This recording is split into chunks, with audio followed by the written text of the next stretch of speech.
What is this, a high school reunion for ghetto girls? That cheap dress and that attitude? You look ridiculous." In a packed Richmond courtroom, Officer James Dale spat those words at a black woman he thought was just another nobody. He dragged her like a puppet through the crowd, trying to humiliate her. But he had no idea she was Evelyn Bell, a federal agent holding the file that could destroy him. When the law is used to humiliate instead of protect, who does justice serve? What state are you in? Where you live, is justice blind or just bought? The trial of Officer James Dale for assault charges was underway at the Richmond courthouse. Tension spread through the room like the scent of gunpowder. The prosecution's files stacked half a meter high. Reporters crowded the hallway, camera shutters clicking like rain on cold steel. The public gallery was packed. Latecomers leaned against the walls, following every word as if witnessing an execution. Everyone knew this was no ordinary trial. This was a symbolic case, either to prove the system could still feel shame, or to bury one more victim beneath layers of legal dust. And amid the sea of people, a figure entered unnoticed. Evelyn Bell. No one called her name. No one waved her to a seat. She wore no badge, carried no file, no briefcase. Just a small crossbody bag, an orange blouse that didn't scream for attention but stood out among a sea of black suits. Her hair was neatly tied back. No makeup. She walked slowly, step by step, as if measuring the room's breadth. He chose a seat in the back row, the kind reserved for the forgotten. No one knew who she was. No one asked. Her hand rested on her bag strap, motionless. Her eyes didn't rise to the bench nor fall to the floor. She looked sideways, quietly observing the room while remaining invisible. For some unexplained reason, a few people began to turn and look. They didn't know her, but her presence made them uncomfortable, or simply uneasy. James Dale noticed her. For a split second, his eyes stalled. A man who had faced down countless adversaries, who had silenced witnesses and lawyers alike, now paused at the sight of a silent woman. Though he'd never met her, something felt off, out of place, out of role. But he did what he always did, turned discomfort into mockery. "A black woman dares to step forward and testify against me?" he muttered in resentment. He stood, adjusted his tie, and turned to the judge with a voice half mucking, half arrogant. "So we're letting file clerks sit in court now? No dress code anymore?" The room fell silent. A few chuckled. Some stared at their feet, but not Evelyn. She didn't move, didn't react. Only her eyes locked on James Dale.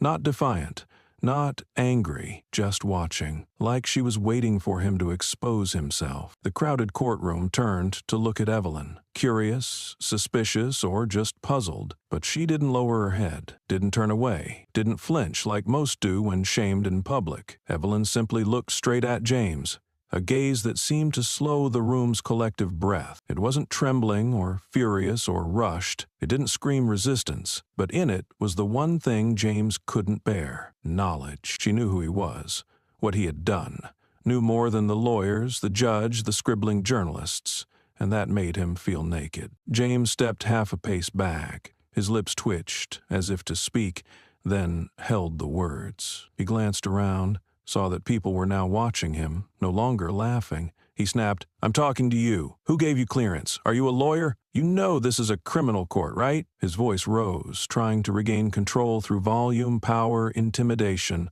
his usual tools. But Evelyn didn't answer. She didn't need to. Her silence wasn't weakness. It was a refusal to play by his rules. The air began to freeze. A court clerk glanced toward Judge Hollowell, the old man behind the bench, his face cold as marble. The look was a silent plea. Should we step in? But Hollowell didn't move, didn't nod, didn't shake his head, didn't even look at Evelyn, as if he agreed, as if James had the right to act this way, or worse, as if he had expected it all along. James moved forward, his face tightened. His wrist twitched. "I'm asking you to leave. No one invited you." He raised his hand. No longer a gesture. No longer a question. It was an act of violation, blunt and unmistakably threatening. His hand reached toward Evelyn, ready to pull her from her seat like he had done with those he thought he could control. But Evelyn slowly pulled a phone from her coat pocket. No rush, No aggression, no words. She turned on the front camera. The light from the screen lit half her face. No makeup, no fear, a calm, cold action, like placing a mirror between them. James froze. Not because of the camera, but because he didn't understand why he suddenly felt so seen. The room went silent, as if the air itself was watching him. Evelyn didn't break her gaze, didn't smile, didn't explain, and when their eyes met, in the dim glow of that screen, only one of them realized they had just chosen the wrong person. The atmosphere in the courtroom seemed to freeze after that look, but James Dale wasn't the kind to back down just because of a glance.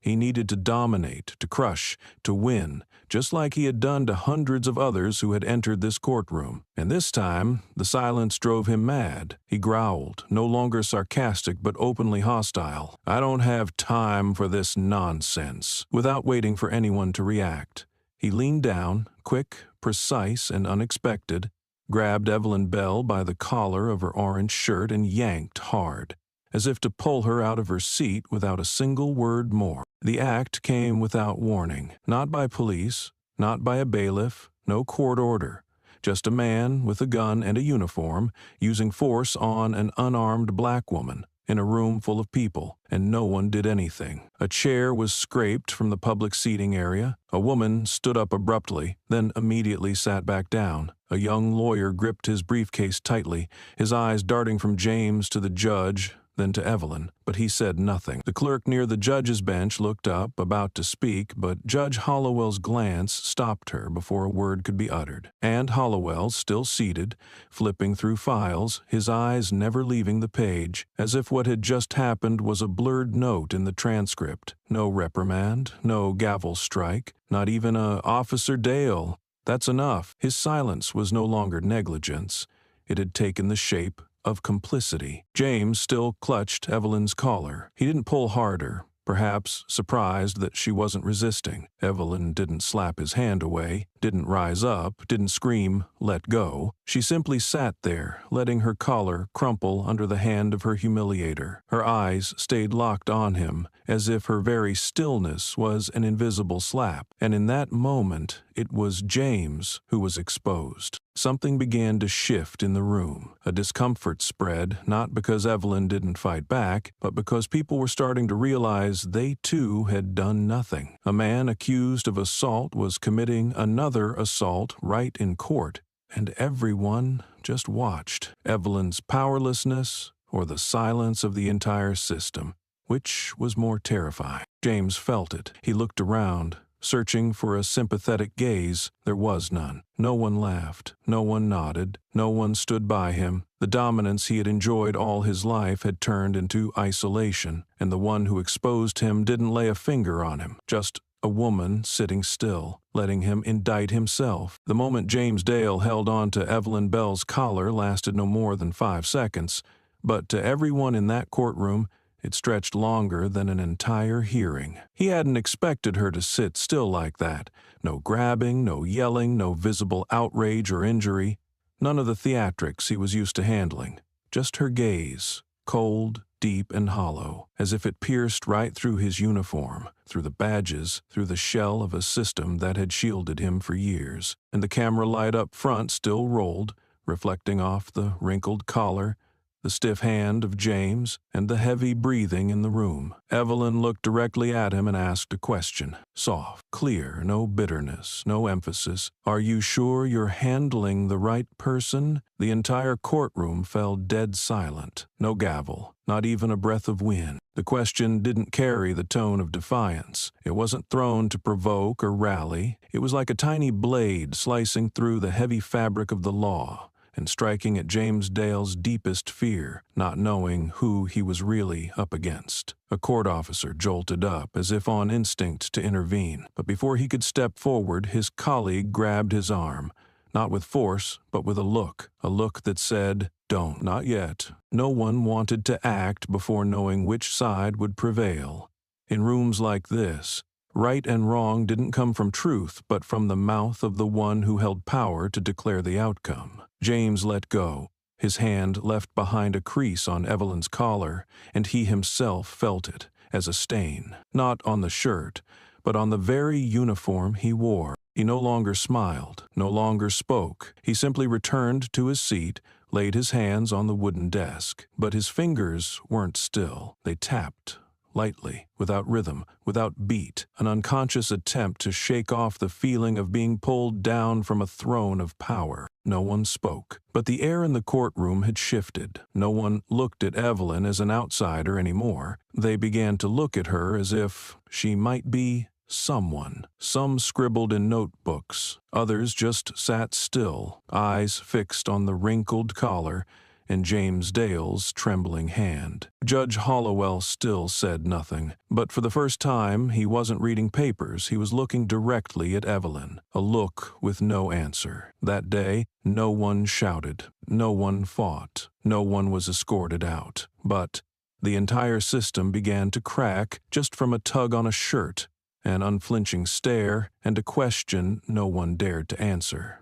That night, the rain wasn't heavy, but it was relentless. It streaked down the living room window, where Evelyn and her mother sat in silence. No one said a word. The wall clock neared 1 a.m., but the time, since her father had been escorted into the patrol car, stretched endlessly. Southside, Richmond, was no stranger to sirens or the sound of feet pounding the pavement in the middle of the night. This was the first time it had taken someone without giving them back. Her father, a history teacher at the local middle school, was arrested for disturbing the peace after trying to break up a white student attacking a black classmate in front of the school gates. The last to arrive, but the first to write the report, James Dale, a newly transferred officer 3 months on the job. Evelyn listened as her mother recounted every detail. Dale hadn't asked a single question. He went with his gut, a gut that always assumed the black man was the threat. He forced a nearby student to sign a statement claiming the man charged in yelling and assaulting an officer. There was no video. The school gate camera had conveniently failed that day. Her father was still in his chalk-stained dress shirt when they took him. He didn't resist, but they cuffed him in front of his students and co-workers. The trial lasted only a morning. The court-appointed attorney didn't challenge a single testimony.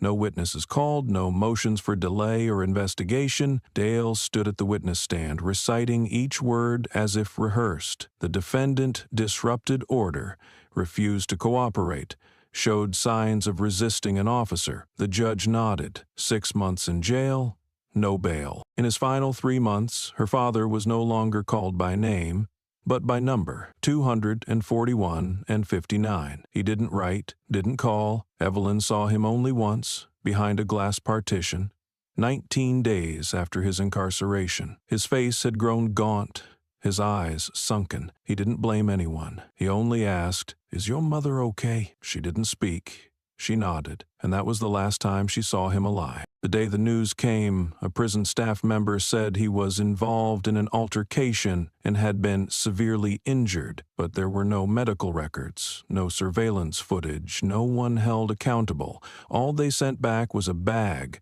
a cracked spine history book, a worn leather watch, and a letter, never mailed. In it, he wrote, "Believe in what's right, no matter how twisted it gets." After the funeral, Evelyn spent the night in her room, staring at the charge sheet. She read it over and over, each line cold, each phrase clinical, as if describing a malfunctioning machine, not her father. Disturbance, non-compliant behavior, failure to follow orders. None of it ever described the man she knew. She folded the paper, didn't cry, didn't scream, just thought, back then, I didn't know what the truth was. I only knew it wasn't in that report. Since her father's death, Evelyn Bell hadn't lashed out, didn't wail for justice like the characters in the movies she once watched. She just went quiet, as if all the sound inside her had been shut off. Throughout high school, she spoke little, didn't socialize, didn't join drama club, sports, or student council. She studied,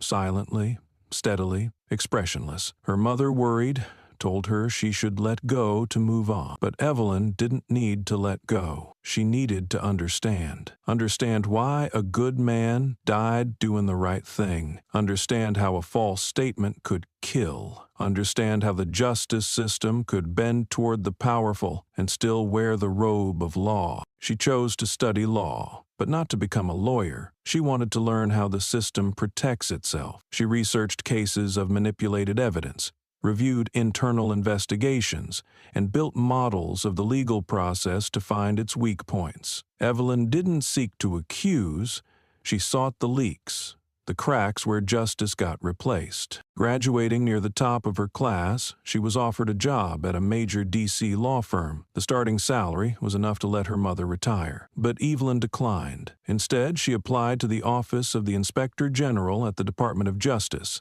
the unit that investigates misconduct within federal agencies, especially abuses of power by law enforcement. At first, she was only assigned to old files, but she didn't complain. Every sentence she read, every testimony she rechecked, they were all pieces of a larger puzzle. And over nearly a decade, the name James Dale surfaced 3 times, in 3 different states. No case ever ended with a conviction, but all followed the same pattern: inconsistent witnesses, broken cameras, black defendants, and Dale as the first to write the report. Evelyn began tracking him, not in person but through internal memos, withdrawn complaints, insufficient evidence, investigations. She saw that he didn't hide his wrongdoing. He learned to make wrong look legal. He knew when the mic was off, when to let someone scream into the dark, and he'd never been held accountable. 7 years passed. Evelyn quietly stacked her files until one new complaint from Richmond surfaced, accusing Dale of assaulting a black teenager. The case was dismissed for lack of evidence, but this time,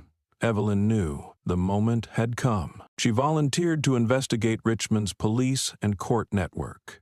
To do it, she had to erase herself, remove her personnel file, delete her system access, leave behind her official identity, and become no one. She lived under an alias, rented a small room on the city's west side, and tracked every move of Dale, Hollowell, and those behind them, alone. No legal support, no privileges, no shield. It wasn't out of bravery. It was the choice of someone who'd lost everything to silence. And this time she would make silence echo. She wrote in her journal, a line meant for no one but herself: "I'm not seeking justice for my father. I'm seeking justice for those he no longer has the chance to protect." The Richmond courthouse stands in the heart of the city center, wrapped in mirrored glass on all 4 sides, with a bronze plaque at its front engraved with the words Justice, Equality, Constitution. But no one calls it a house of justice. Among legal professionals, it goes by another name: the No Appeal Court. It means this: if you lose here,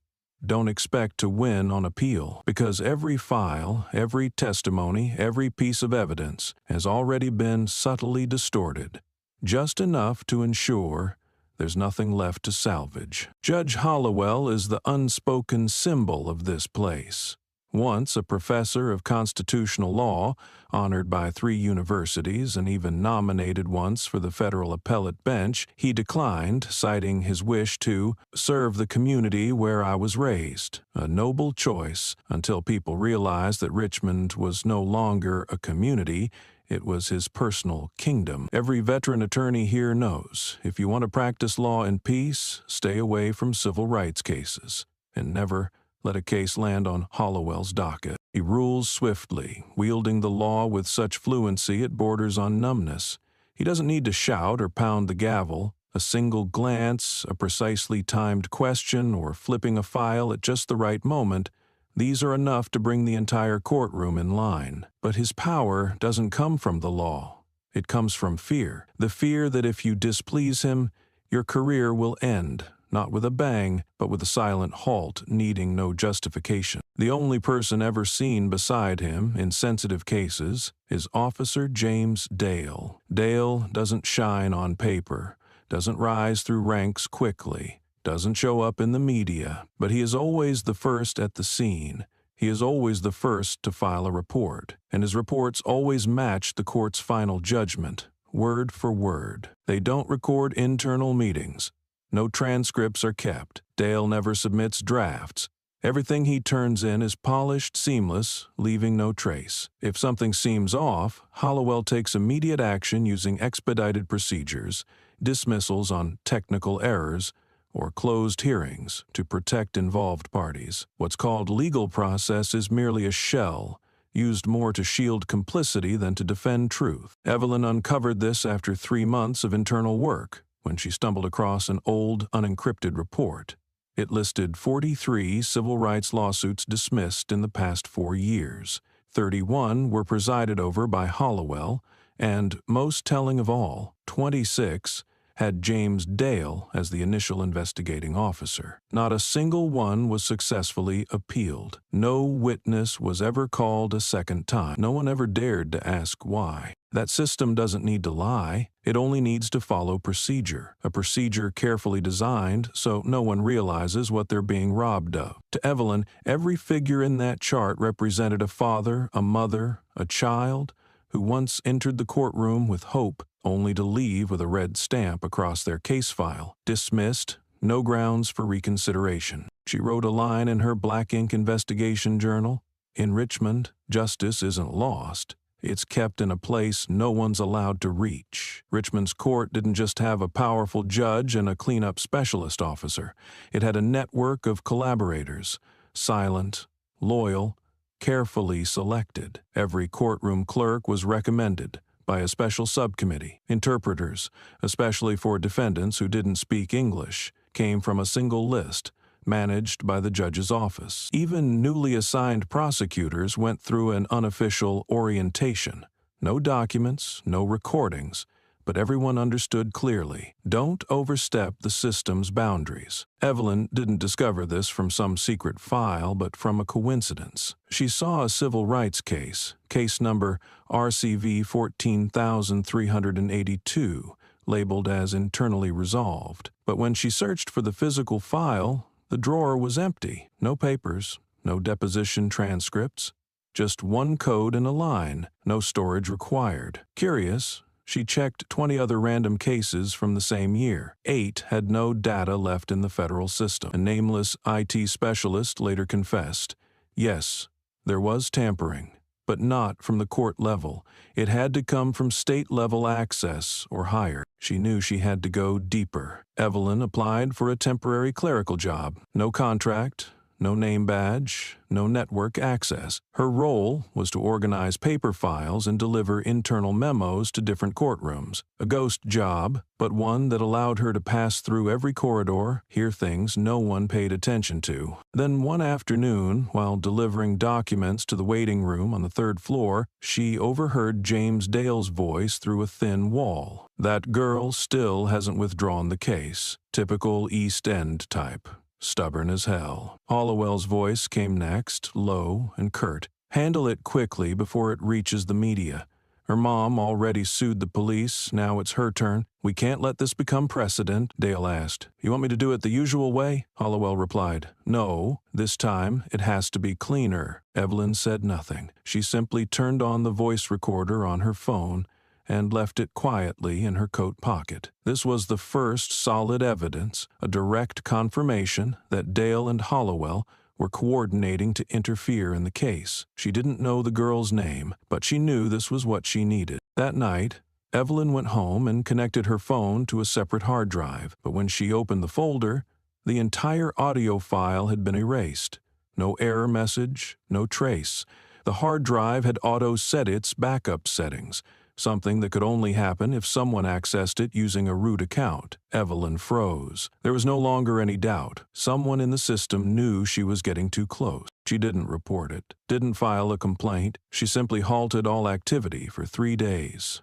Total silence. She needed to think, to understand that her enemy not only manipulates justice, but can erase your memory of it. Evelyn rewrote the conversation from memory by hand, not on a computer, not uploaded online. She taped the page beneath her desk drawer, where no one would think a clerical temp would hide evidence, because she understood in this place, where voices are taught to go silent before they even speak, every sound must be hidden in places the powerful never bother to look. No one shouts in Richmond court.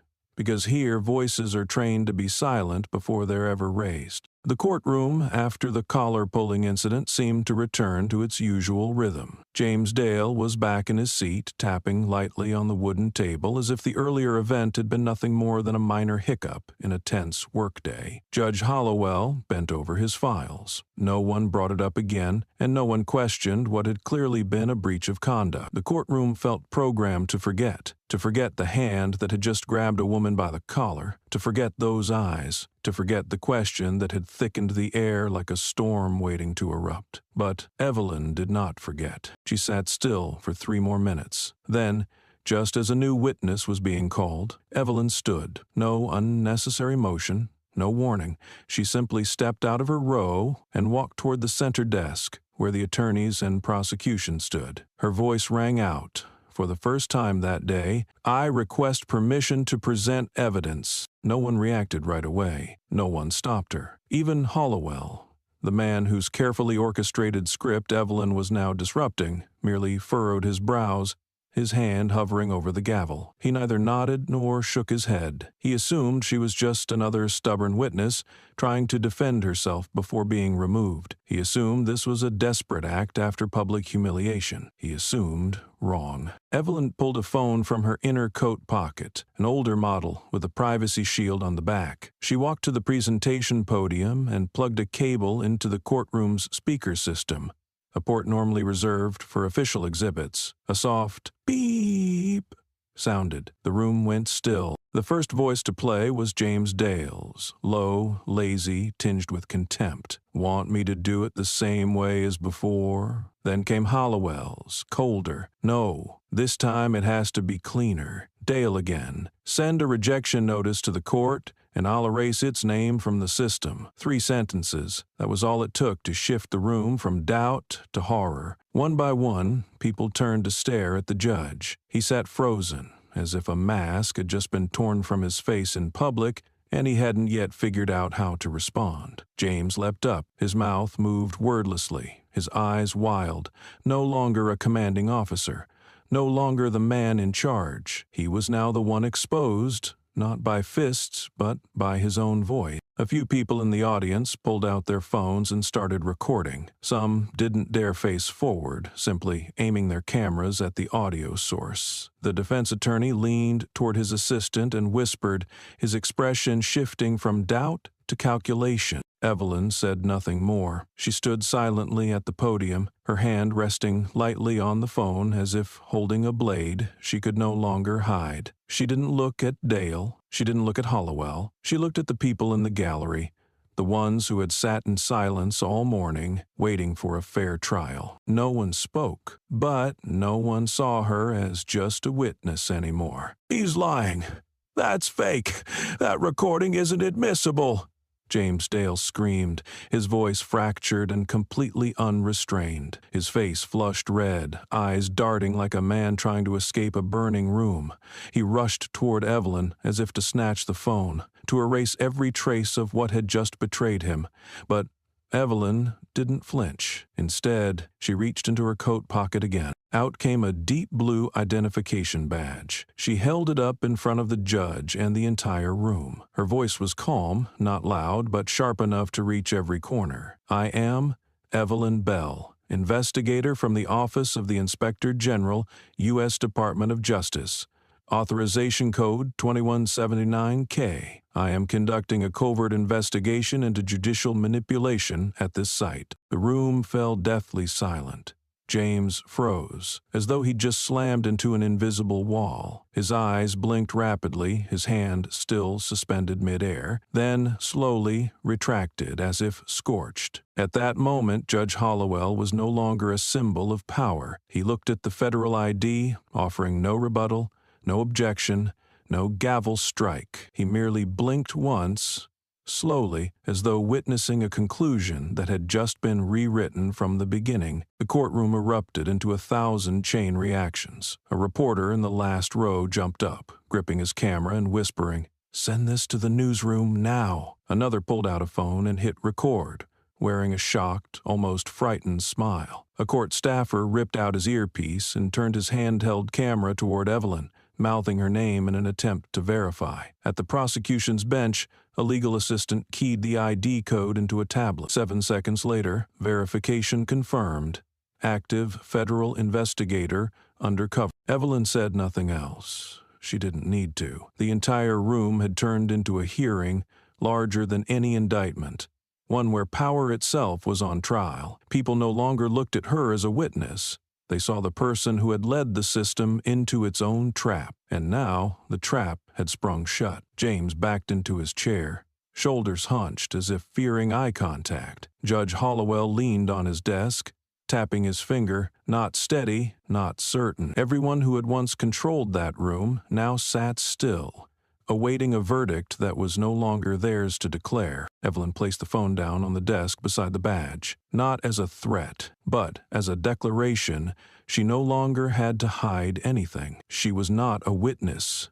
She was the evidence. "This is not a trial for James Dale," Evelyn said, her voice cold as ice, eyes scanning the room. "This is a trial to measure just how much this system trembles when it faces the truth." The 7th floor of apartment complex 11A, west corner of Richmond, was a place no one came to unless they absolutely had to. The elevator had been broken for 3 years. The hallway walls were blotched with damp mold, and the fluorescent lights flickered every time it rained. The last apartment on the left, no nameplate, no mailbox, a door streaked in peeling gray paint, was where Evelyn Bell had lived for over a year. No one recalled seeing her come or go. No neighbor knew her real name. And that was exactly how she designed her life, invisible. Inside, everything was arranged with a cold precision. A low wooden bed frame with no headboard. A desk built from old plywood with varnish worn off. A steel file cabinet without an external lock, because it was rigged with fingerprint access and an encrypted passcode integrated directly into the mechanism. On the desk, 3 military-grade hard drives sat in anti-magnetic casings. A router lined with lead and signal blockers. You never brought anything home via network connection. All data was manually transferred and only encrypted after integrity checks. The walls were double-layered with soundproofing.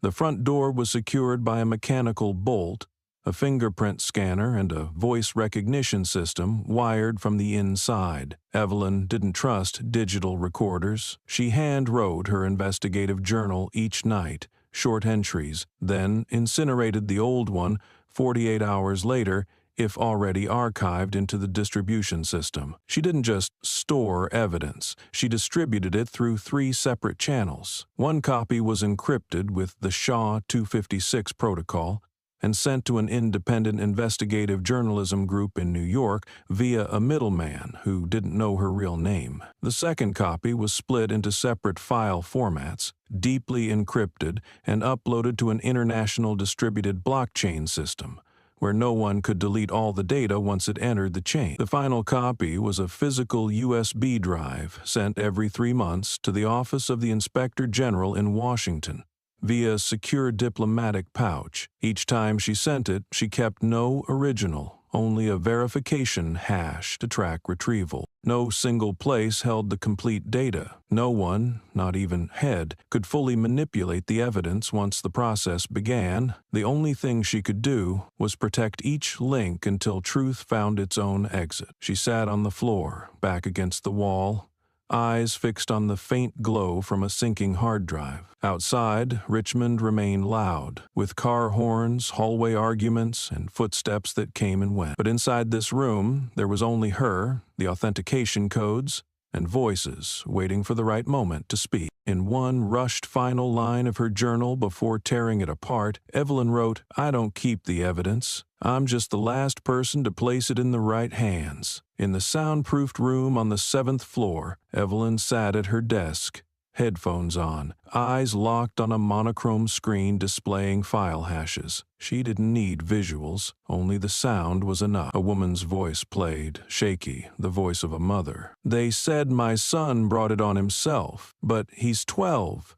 12. I begged them to reopen the case. They said it was closed, no further access." Evelyn froze. That mother had filed 3 formal complaints and denied all 3. No lawyer took the case. The official reason? insufficient basis to sue a public agency. The next clip was a male officer, Southern accent, rough but trembling. I didn't write that line. They told me to mark suspect showed resistance, even though the kid just sat there holding his head. I was scared of losing my job. I'm sorry. Evelyn had once tried to contact him. The email bounced back. The phone line was dead. He vanished or went silent, like most people in her files. Another clip featured a court clerk, an older woman, anonymous. I was forced to delete 2 transcripts from the archive. They said it was duplicate data, but I entered it. I know it wasn't. Evelyn jotted each detail quickly. File hash, recording date, sender, content summary. She had grown used to listening for hours without emotion, but sometimes her hand clutched the mouse so tightly her knuckles turned white,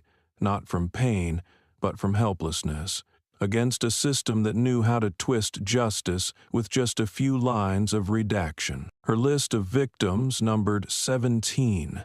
She had full names, case IDs, denial dates, contact details, or former ones. Some had moved out of state, some were missing from the system, some were marked not accepting new communication. Evelyn had tried calling 3.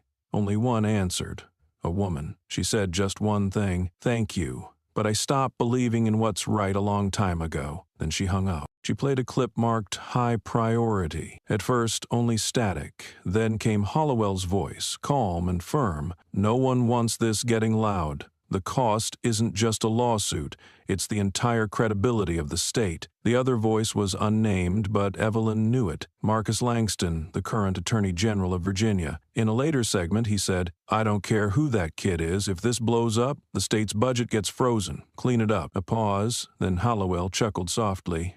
"The same as before?" Evelyn stopped. She logged the audio under emergency response, a list that would auto-back up and encrypt within 30 minutes if no cancellation command was issued. She wasn't surprised, but the confirmation clenched her chest. This wasn't about Dale or Hollowell anymore. This was a higher level of power, where justice was bought with political language, campaign money, and conditional silence. In that small room, between cold hard drives and a dim yellow light, Evelyn typed the final line of her pending internal report. Justice is not killed by enemies. It dies slowly through nods in the dark. The meeting room was located deep within the second basement level of the Department of Justice headquarters, a windowless area, unmarked by signs, inaccessible without triple-layered access codes. Inside the room, no bigger than a modest studio apartment, sat 3 people facing one another. A senior inspector with a weathered face unaccustomed to smiling, a cybersecurity engineer with one earpiece tilted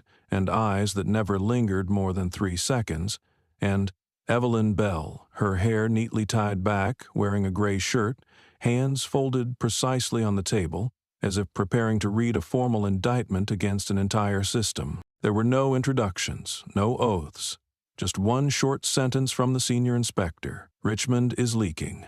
Leaking trust, leaking ethics, leaking even federal legal oversight. 3 civil rights lawsuits had been closed in just 8 weeks, without notice, rebuttal, or appeal. An anonymous letter had been sent to the Attorney General, containing only 2 lines. "Richmond Court is a graveyard for justice. Dig deep if you dare." The meeting was convened immediately afterward. Evelyn didn't ask many questions. She simply nodded when assigned to conduct a fully independent investigation outside the jurisdiction of any local government body, including the regional FBI office. She would not use her real name nor disclose her position. If exposed, the department would deny any connection. If she failed, no one would come to retrieve her. "Your code name is Ebony 17, the cybersecurity engineer said as he slid a handheld encryption device across the table. Ebony was the classification reserved for investigations into racially motivated civil rights violations. 17 was her sequence number among covert agents activated since the beginning of the year. Whenever Evelyn submitted data, the system would display only 2 lines: source, E17, classification, Sensitivity level 3. No one knew who was behind it. No one could access the files without three-stage authentication from Washington. The preparation process began within 72 hours. Evelyn was removed from the federal personnel database, her access to benefits, health care, payroll, and identity records suspended as if she had never existed. Her new identity was built upon a real individual who had died in an accident 3 years earlier, far enough to avoid suspicion, close enough to match existing rental and bank data. There were no surveillance escorts, no legal support teams, no safety lines. Everything had to be arranged by Evelyn herself: her housing, transportation, communication networks, data collection methods, and evidence distribution. Every risk was personal. Every mistake left no return path. There were no firm handshakes at the end of the meeting, no congratulatory emails, no shiny nameplates added to a hallway wall like in the movies. Evelyn simply stood, nodded once, took the encryption device, and walked out, like an invisible courier carrying the final letter that the system had yet to dare write. In the cold concrete hallway, she told herself, if this is a war, I don't need an army. I just need to know where to aim. Evelyn did not walk into courthouses or police stations through the front door. She wore no wigs, planted no bugs beneath anyone's desk. Instead, she entered through doors no one noticed, the doors used by people no one noticed. She befriended a records archivist who handled hundreds of files a day, yet no one knew her name. She enlisted a network technician who regularly reset the system at month's end to create a hidden replica of the storage server. She brought coffee every morning to a freelance typist, once reprimanded for misspelling a defendant's name, though in truth she had refused to correct a falsified transcript prepared by Dale. Evelyn didn't seek allies among the righteous.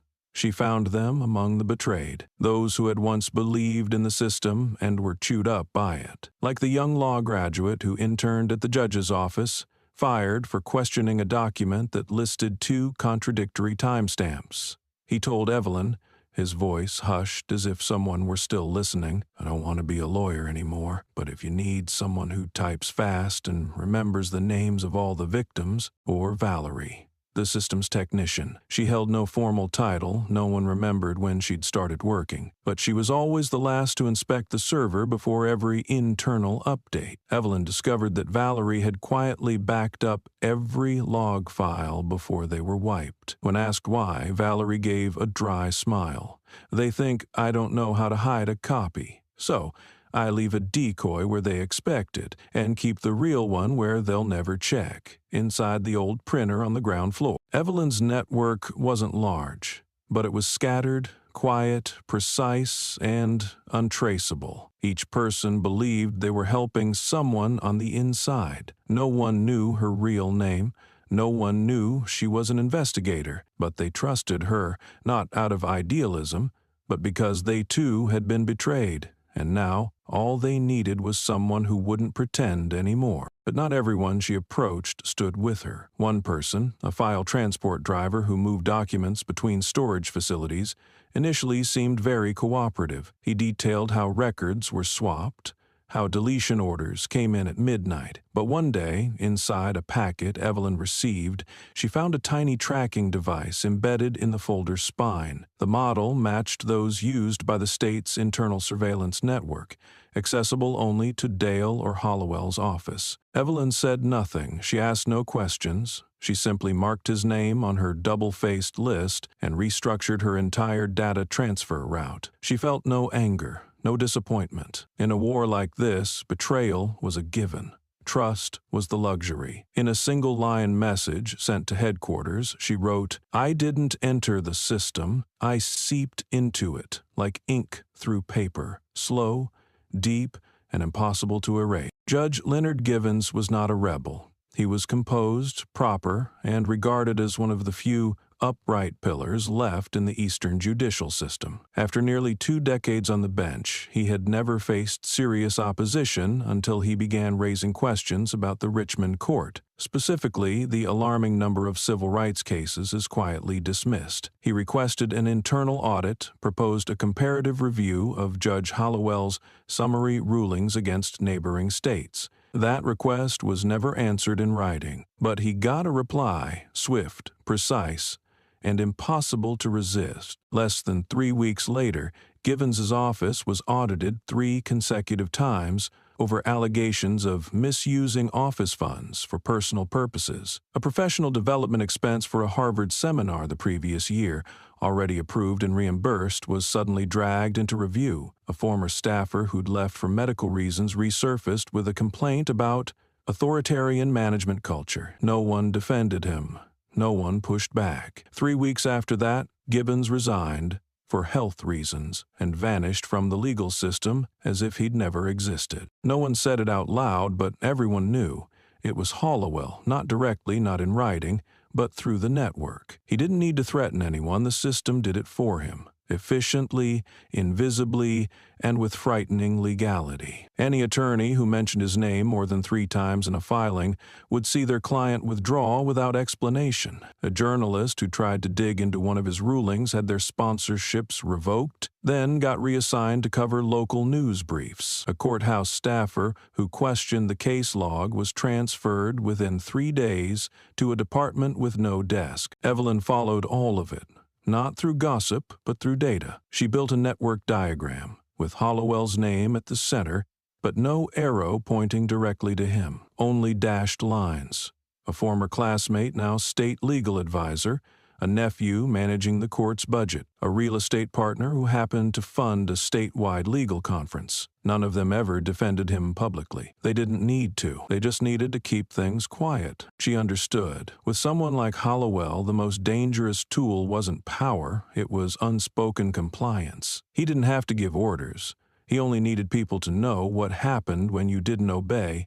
And over time, people learn to avoid instead of confront. That's how corrupt systems protect their center, not with law, but with silent consent. Evelyn wasn't angry. She simply wrote down 7 lines, the last known traces of Givens in the system before his name was erased. She read them once, then closed her notebook. He asked. No one answered. Then I won't ask either. I'll make them speak. Evelyn never deluded herself that a single recording or a statistical chart could take Hollowell down. Others had believed they held enough proof and quietly disappeared. She understood. With men like him, evidence was just the surface. To bring down the roots, she needed an explosion. Big, public, and impossible to manage behind closed doors. She found it in a case file no one spoke of anymore. A civil suit from 5 years ago, marked internal confidential, never made public, no appeal, no judge's name listed. But Evelyn tracked the lead through a technician's voice note. The suit involved a court administrator who once worked under Hollowell, someone who had filed an internal report alleging evidence tampering in civil rights hearings. The system marked the case as withdrawn for personal reasons.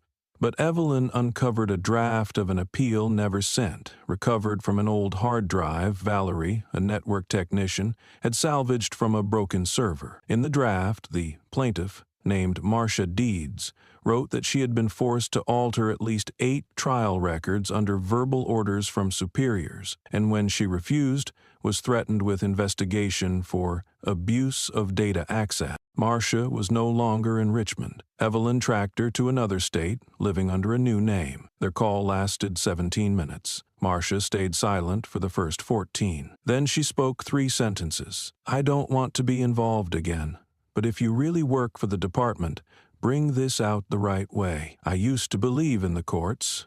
That was the biggest mistake of my life. Evelyn decided to reopen the file, not through local courts, but via the federal system. She filed a new appeal under the name of a civil rights watchdog organization she was covertly linked to. All documents were legal. All evidence is traceable. And most importantly, the witness summons named Hollowell. No one could ignore it. If he declined to appear, he had to provide a reason, and that reason would be public. If he showed up, he'd have to testify. And that was where Evelyn set her trap, because this time there were no closed doors, no internal session. The trial would be held in the Eastern District Federal Court, open to the press and legal oversight. She knew this was the threshold. Once she filed, there was no turning back. Someone would uncover her true role. Someone would retaliate. But she also knew this was the only moment she could force him into the light without the lights going out halfway through. Evelyn inserted the USB drive containing the original evidence into her secure machine. As the last file uploaded to the federal system, she hit submit without lifting her head. Her spine was straight, her pulse was calm, and in the quietest moment, she whispered, "To touch someone untouchable, first you have to pull him out of his safe zone and make him step onto the witness stand." Mayfair Hotel wasn't the kind of place that hosted public events. There were no banners, no reporters, no guests outside the pre-approved list.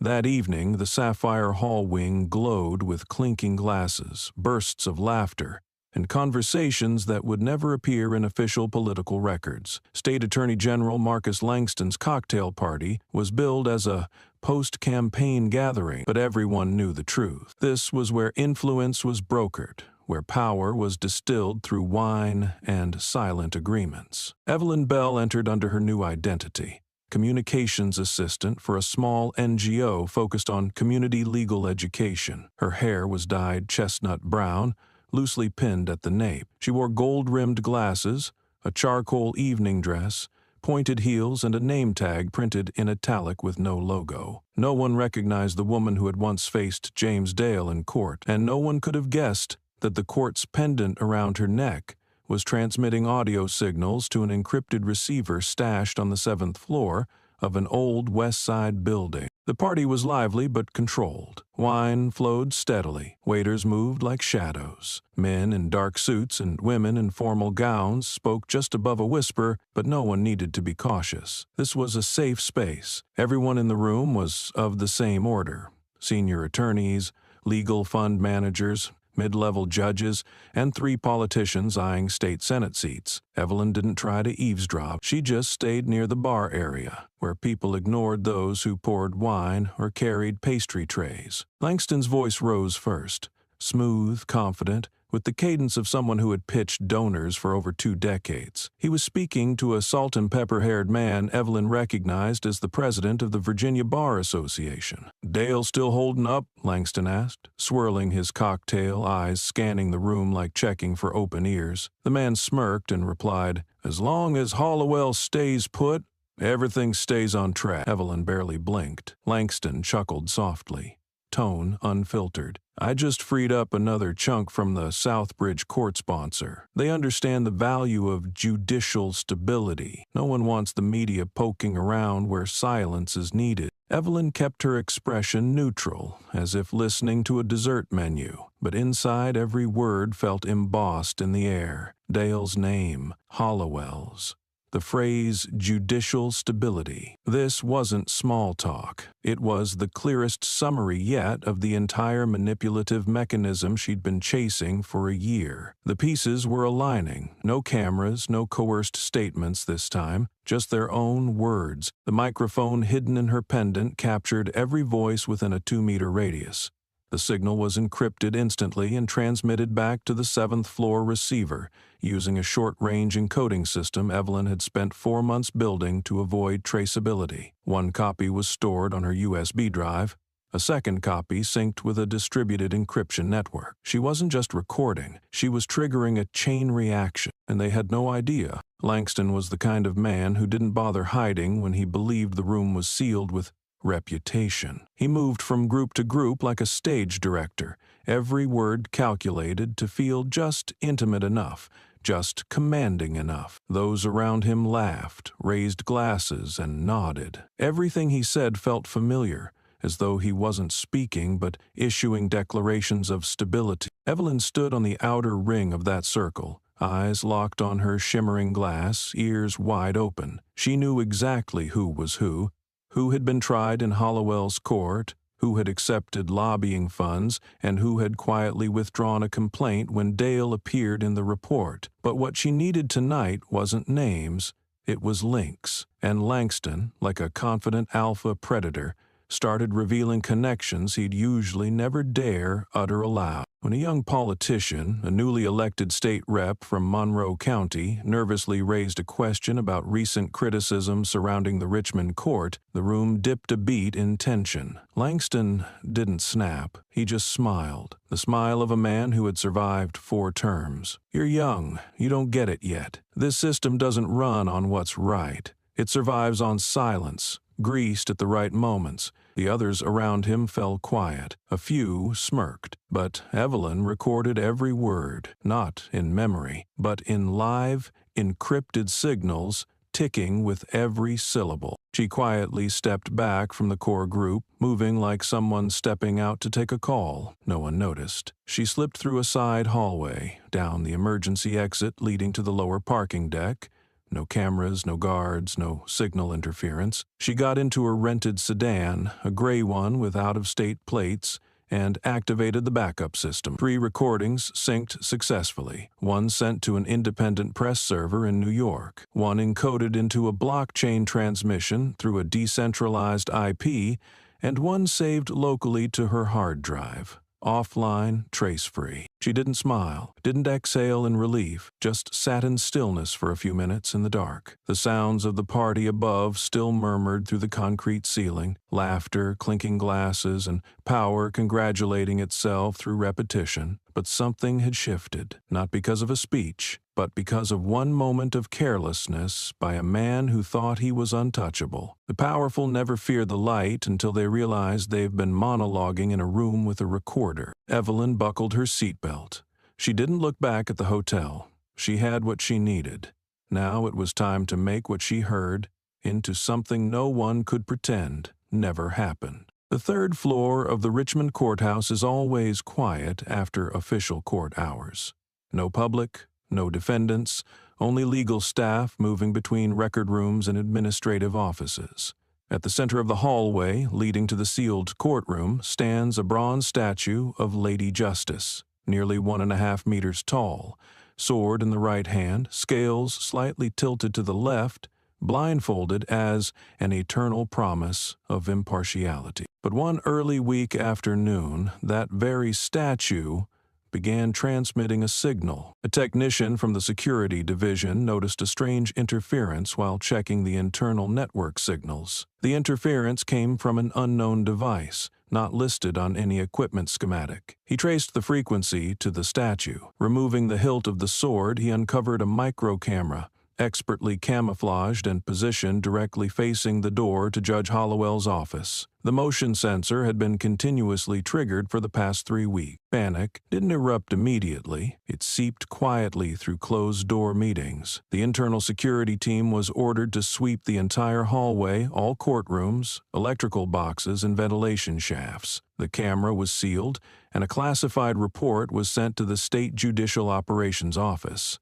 A special investigation team from within the system was formed within just 12 hours. For Evelyn, the news arrived hours before it hit official channels, not through the press or the office, but from a long embedded network. A former technician who had once been wrongly disciplined for accidentally recording a meeting between Dale and Hollowell. Evelyn had helped him retain his certification. He hadn't forgotten. And when the alarm system was triggered, he texted her just 2 words: Hive cracked. She didn't panic, but she knew this was a turning point. The camera inside the sword hilt wasn't just a recording device. It had captured Dale directly speaking to a whistleblower outside the courtroom, and Hollowell removing a file from a sealed cabinet. It was visual evidence, something no paper trail could replicate. But one portion hadn't been transmitted in time: the last 5 minutes of Friday's footage. Footage Evelyn hadn't encrypted or distributed yet. If the security team managed to decode that segment,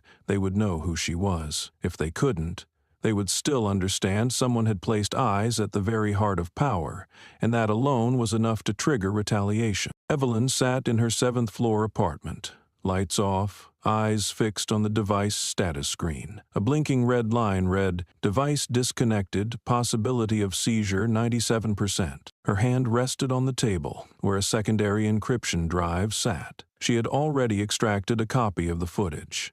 But sending it now would be a declaration of open war. She knew the hive had been broken, and the swarm was now turning toward the one hand that dared reach in. News of the confiscated device spread quickly through internal channels.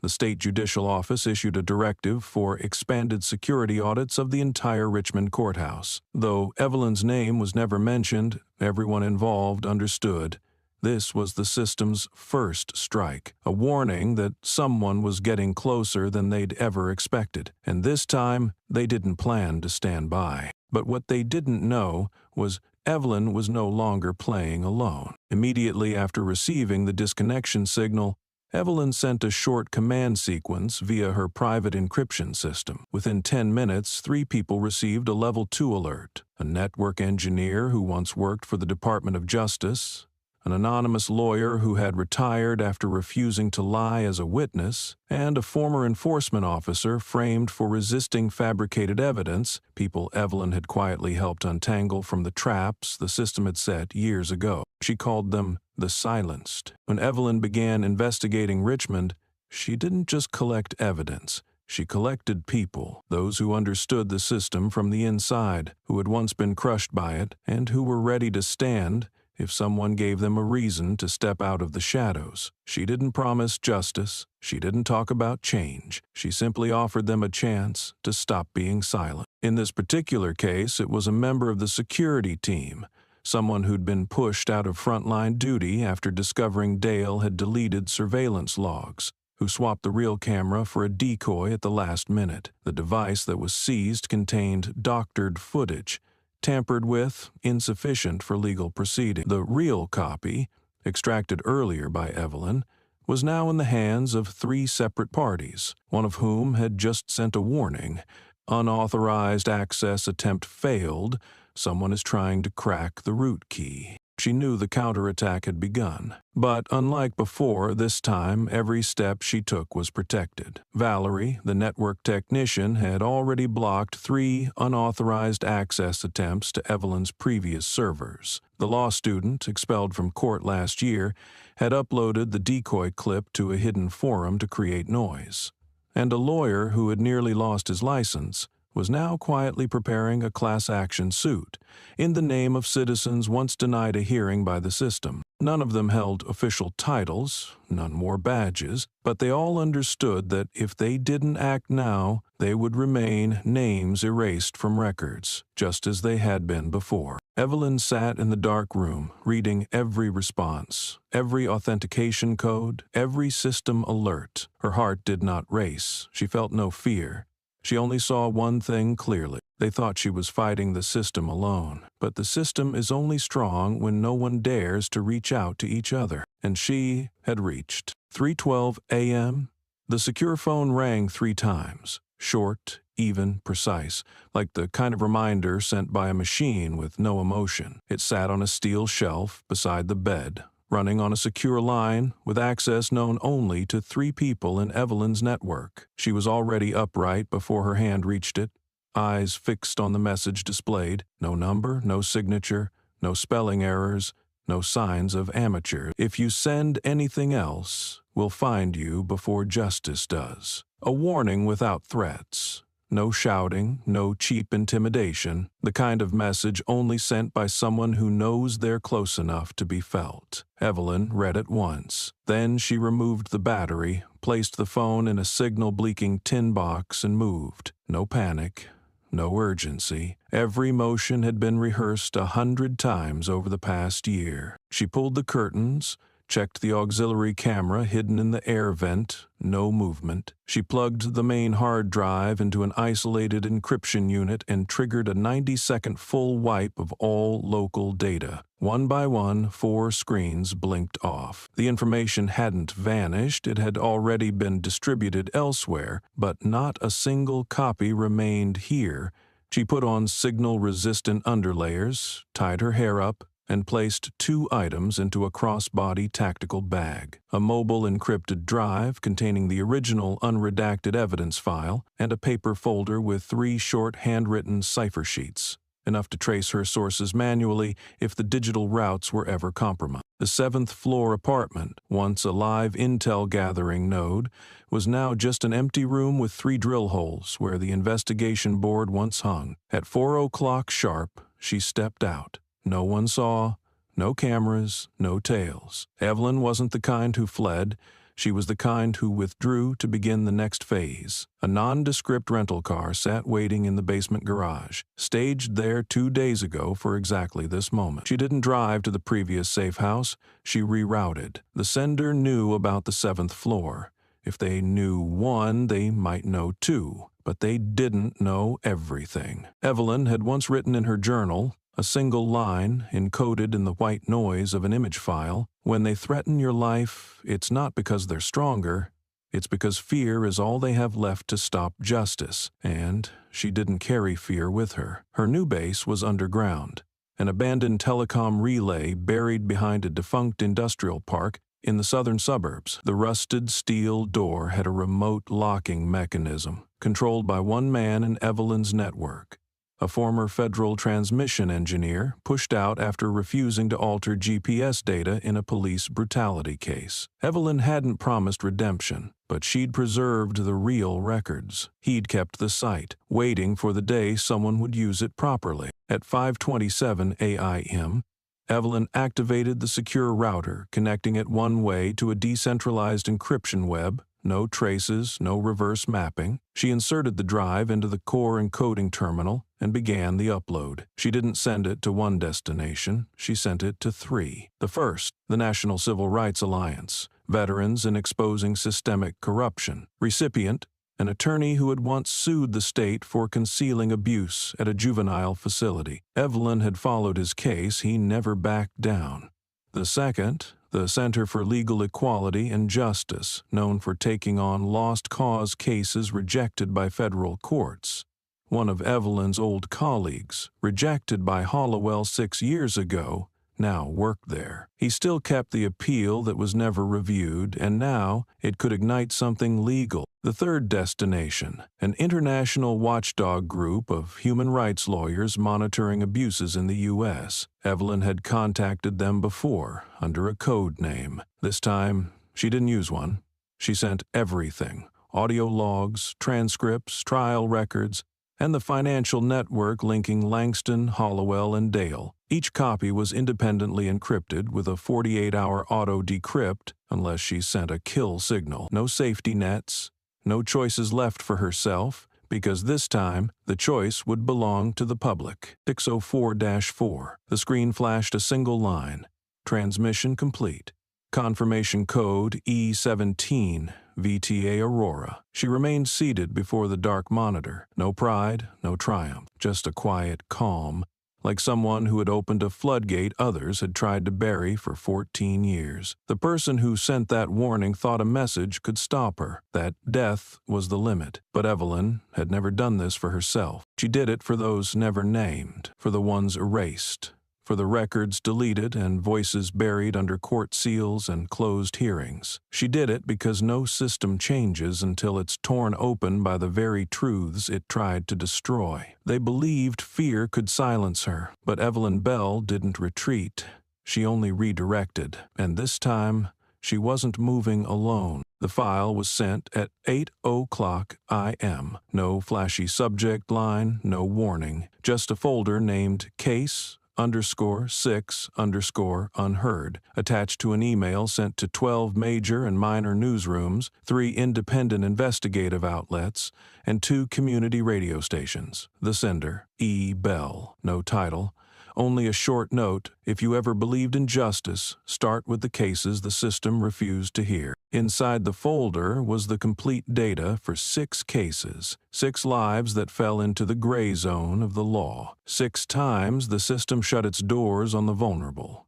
All had been personally overseen by Judge Hollowell, and all were dismissed under suspicious grounds, either due to technicalities or lack of sufficient cause. The first was Darnell Cruz, 16, charged with obstructing an officer for merely watching an arrest. No evidence, no witnesses. The report cited threatening demeanor, written by Dale. Second, Tiana Reed, 15, arrested for shoplifting at a pharmacy, even though camera footage showed her standing by the water aisle. The video file was unavailable by the time it reached court. The third case was the most gut-wrenching. A black man named Isaac Monroe filed a complaint after being beaten by police in a parking lot. Street cam footage existed, witnesses too, yet the case was dismissed for insufficient video resolution to confirm force. Evelyn extracted the original file from the city's server, clear, complete, and unedited. It had never been submitted to court. Case 4. Lucille Grant,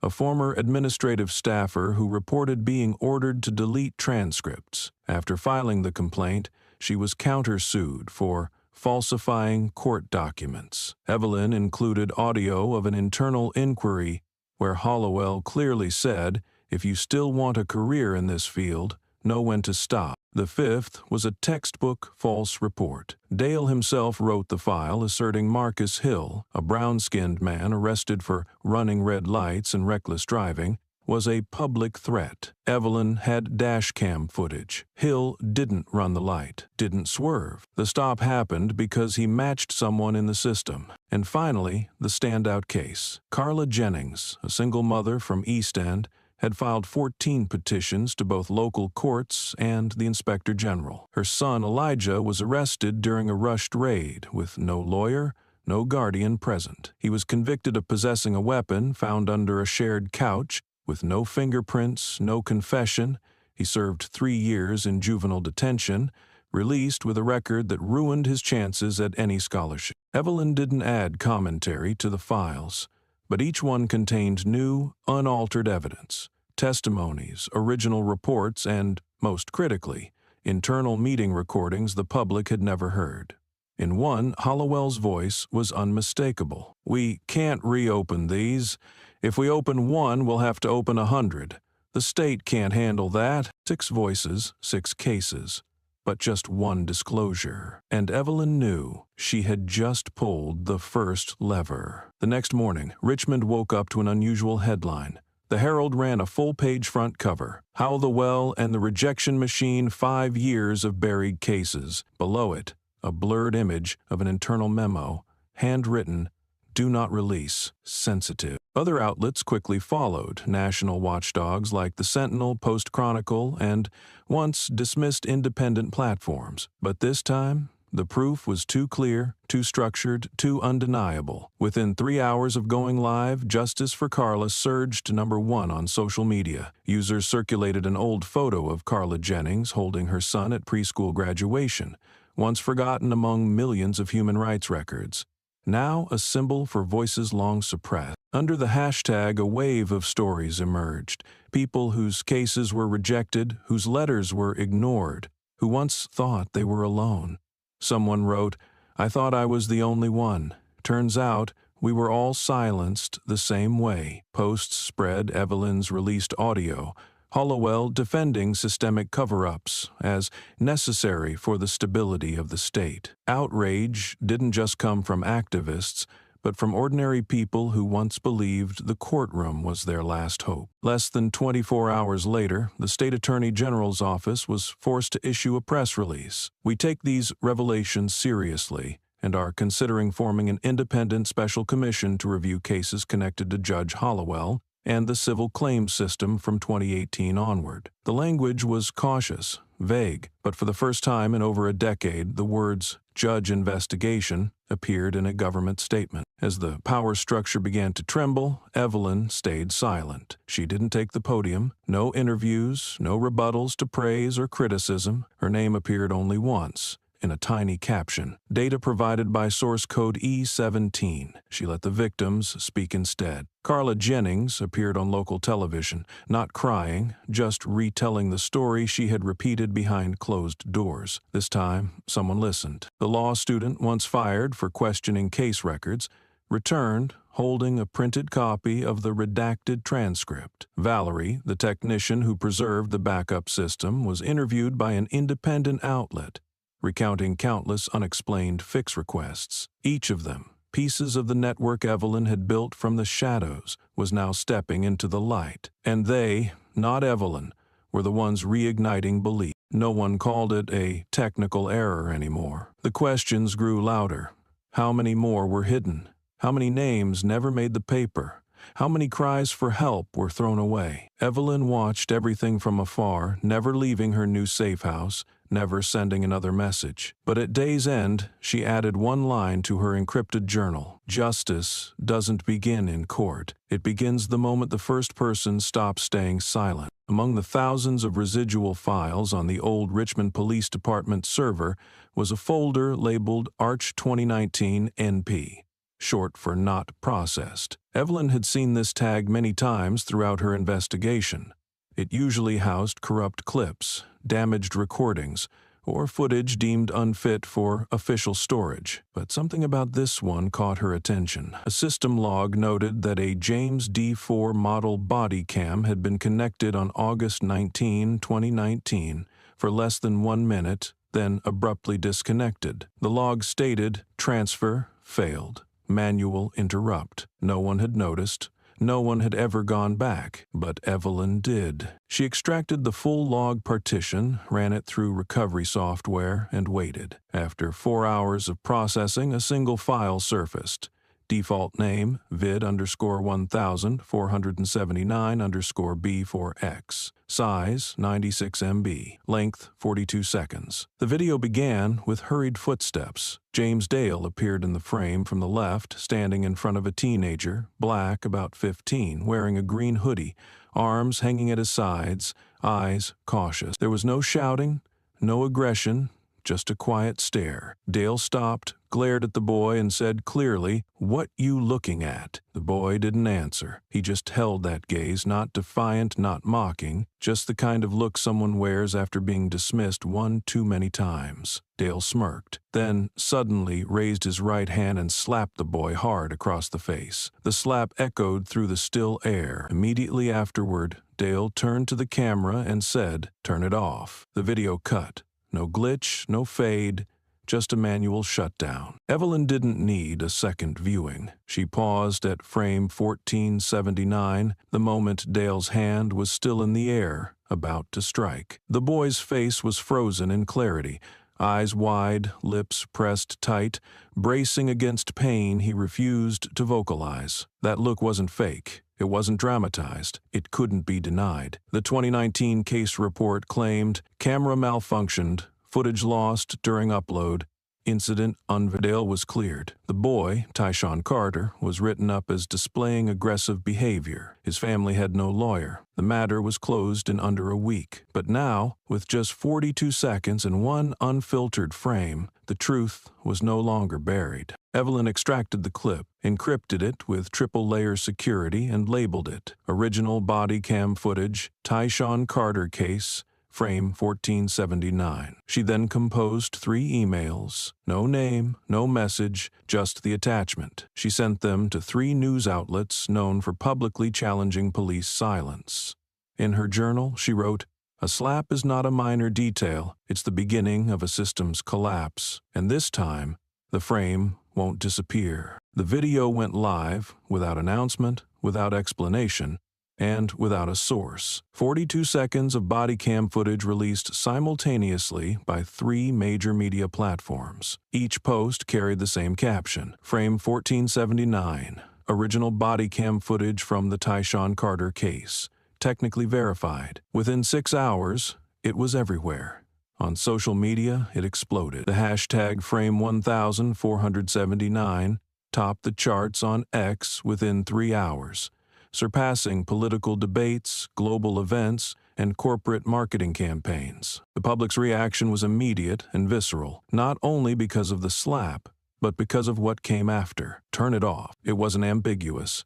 It wasn't open to interpretation. It destroyed the official line from 2019. Camera malfunctioned, unrecoverable. Evelyn hadn't just revealed a video.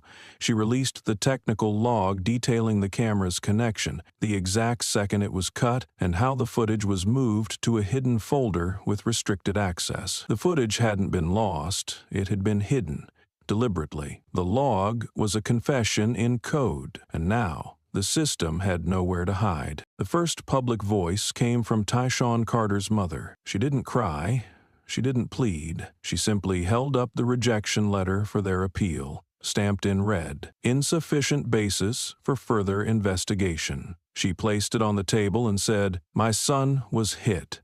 Then he was blamed. Then he was forced into silence." But the camera didn't stay silent. It just waited for someone to turn it back on. Beneath the video, the comments kept pouring in. One read, "I was arrested once for looking the wrong way. I still remember that stare." Another, "No one believed me until there was a frame. Thank you, frame 1479. And it's not hearsay anymore. It's light. It's true." The wave was no longer emotional. It was evidentiary. In less than 24 hours, the Executive Review Board convened an emergency meeting. Media outlets ran legal analyses on whether charges against James Dale could be reopened, not as civil misconduct, but as criminal assault. The Sheriff's Department refused to comment. But the pressure was real, this time, from both the public and those once silenced by insufficient evidence. Evelyn didn't step into the light. She didn't post or respond. She never confirmed she was the one who restored the file. But each of the three outlets received an identical tech log from a masked source address, code that only someone with access to the internal police systems could generate. It wasn't about getting credit. It was about making sure no one could pretend it hadn't happened. She knew the footage couldn't restore justice to Tyshawn, not completely, but it made ignorance impossible, and that for Evelyn was a kind of justice in itself. In her final encrypted dispatch before shutting down her transmission rig that night, she wrote, "A slap doesn't just sting a child. It hits the system itself, and this time, no one gets to turn off the camera." Room 7B, in the basement level of the Virginia Supreme Court, had no nameplate. A thick wooden door, gray walls, and no windows. It was the space reserved for internal meetings.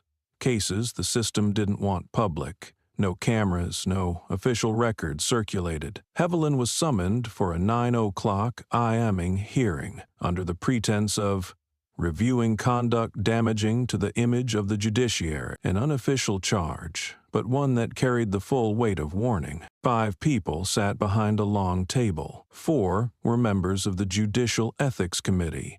Dark suits, cold eyes. The 5th, a representative from the Department of Justice, was there merely as an observer. No handshakes, no greetings. Evelyn was shown to a low, backless chair, a deliberate detail designed to shrink the one seated in it. The presiding officer began. "The purpose of this hearing is to determine whether Ms. Evelyn Bell, internal investigator, engaged in unauthorized disclosure of classified information, breached confidentiality, and severely harmed the integrity of the state judicial system." Evelyn didn't flinch. She didn't blink, didn't bow her head, didn't offer a defense. She simply placed a black-bound file on the table, sealed in silver-white tape. It read, "Confidential, E17, subject, Richmond Judicial Review Log, attachment, 27 cases, irregular processing patterns." The room paused. One committee member frowned, leaned forward. The man at the center spoke, cautious. "What exactly have you brought?" Evelyn answered, "I'm not here to defend myself. I'm here to understand why I'm being judged through the very system you claim to protect." She continued, "This file details 27 dismissed cases from the last 6 years, all directly linked to Judge Hollowell. Each one shows evidence of file manipulation, altered case codes, or transcript edits ordered post-trial." Silence. Then, 9 were erased from federal records. 5 share content but were filed under different case numbers. 3 had key witnesses relocated right after appeals, and 1 involved the daughter of someone on this committee. She didn't name names. She didn't have to. The man farthest to the right, Judge Bernard Rusk, a public supporter of Hollowell, froze. His hand tapped the wood, fingertip trembling. Evelyn didn't raise her voice nor her gaze. "You summoned me for review. But if you truly want to hold someone accountable for harming this system's image, that file on the table is enough to start another hearing. for the right person. A pen clicked. One man lowered his head. Another stepped out, citing an urgent call. No one asked Evelyn another question for the rest of the session. That file wasn't just evidence, it was a mirror, and everyone present who had come to condemn found themselves reflected in it. The case list contained IDs, defendant names, filing dates, reasons for dismissal, and one red-labeled column: tampering indicators. It logged mismatched case IDs, removed files, no transcript orders, and backdated rulings. These weren't just screenshots. Each case came with before and after records from internal databases. Timestamps showed edits at 3:17 a.m. Sunday mornings, outside protocol. Admin accounts traced back to Hollowell's office. Some cases included photos of handwritten notes from court staff, notes buried, writers reassigned or placed on indefinite leave. One note read faintly in pencil: "Do not change the date. If it says 2020, the defendant can counter. Hollowell said leave 2018. Page after page, Evelyn flipped calmly, offering no commentary. The data spoke, quietly, unshakably. Then came Case 19. Judge Bernard Rusk, vocal critic of whistleblowers, clenched his fists. Evelyn didn't look up, but she knew. Page 76 bore the heading, "Savannah Rusk, Richmond Police Department dismissed due to lack of legal grounds. Dismissing Judge Hollowell. Transcript altered. Confirmed. Clerk reassigned. Confirmed. Tampering log present." Savannah Rusk, his daughter, a young woman, was harassed by officers while working a late shift. Her complaint had been dismissed within 9 days. No hearing, no explanation. Rusk once told the press, "My daughter understands the system, doesn't always go your way." But his eyes had betrayed disbelief, and now he was reading the real reason. No one spoke.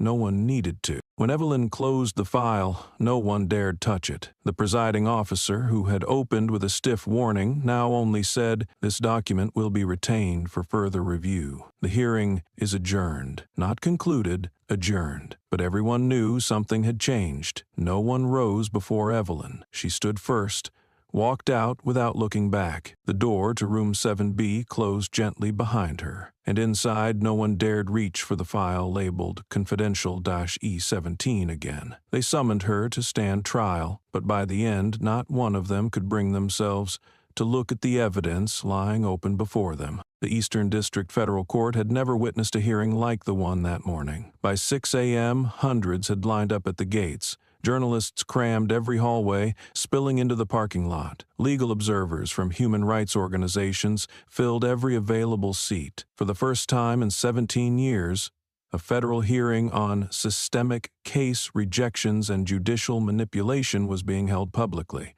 And the one leading the hearing wasn't a lawyer, wasn't a judge, but someone who had once operated in the shadows. Evelyn Bell. She no longer wore glasses.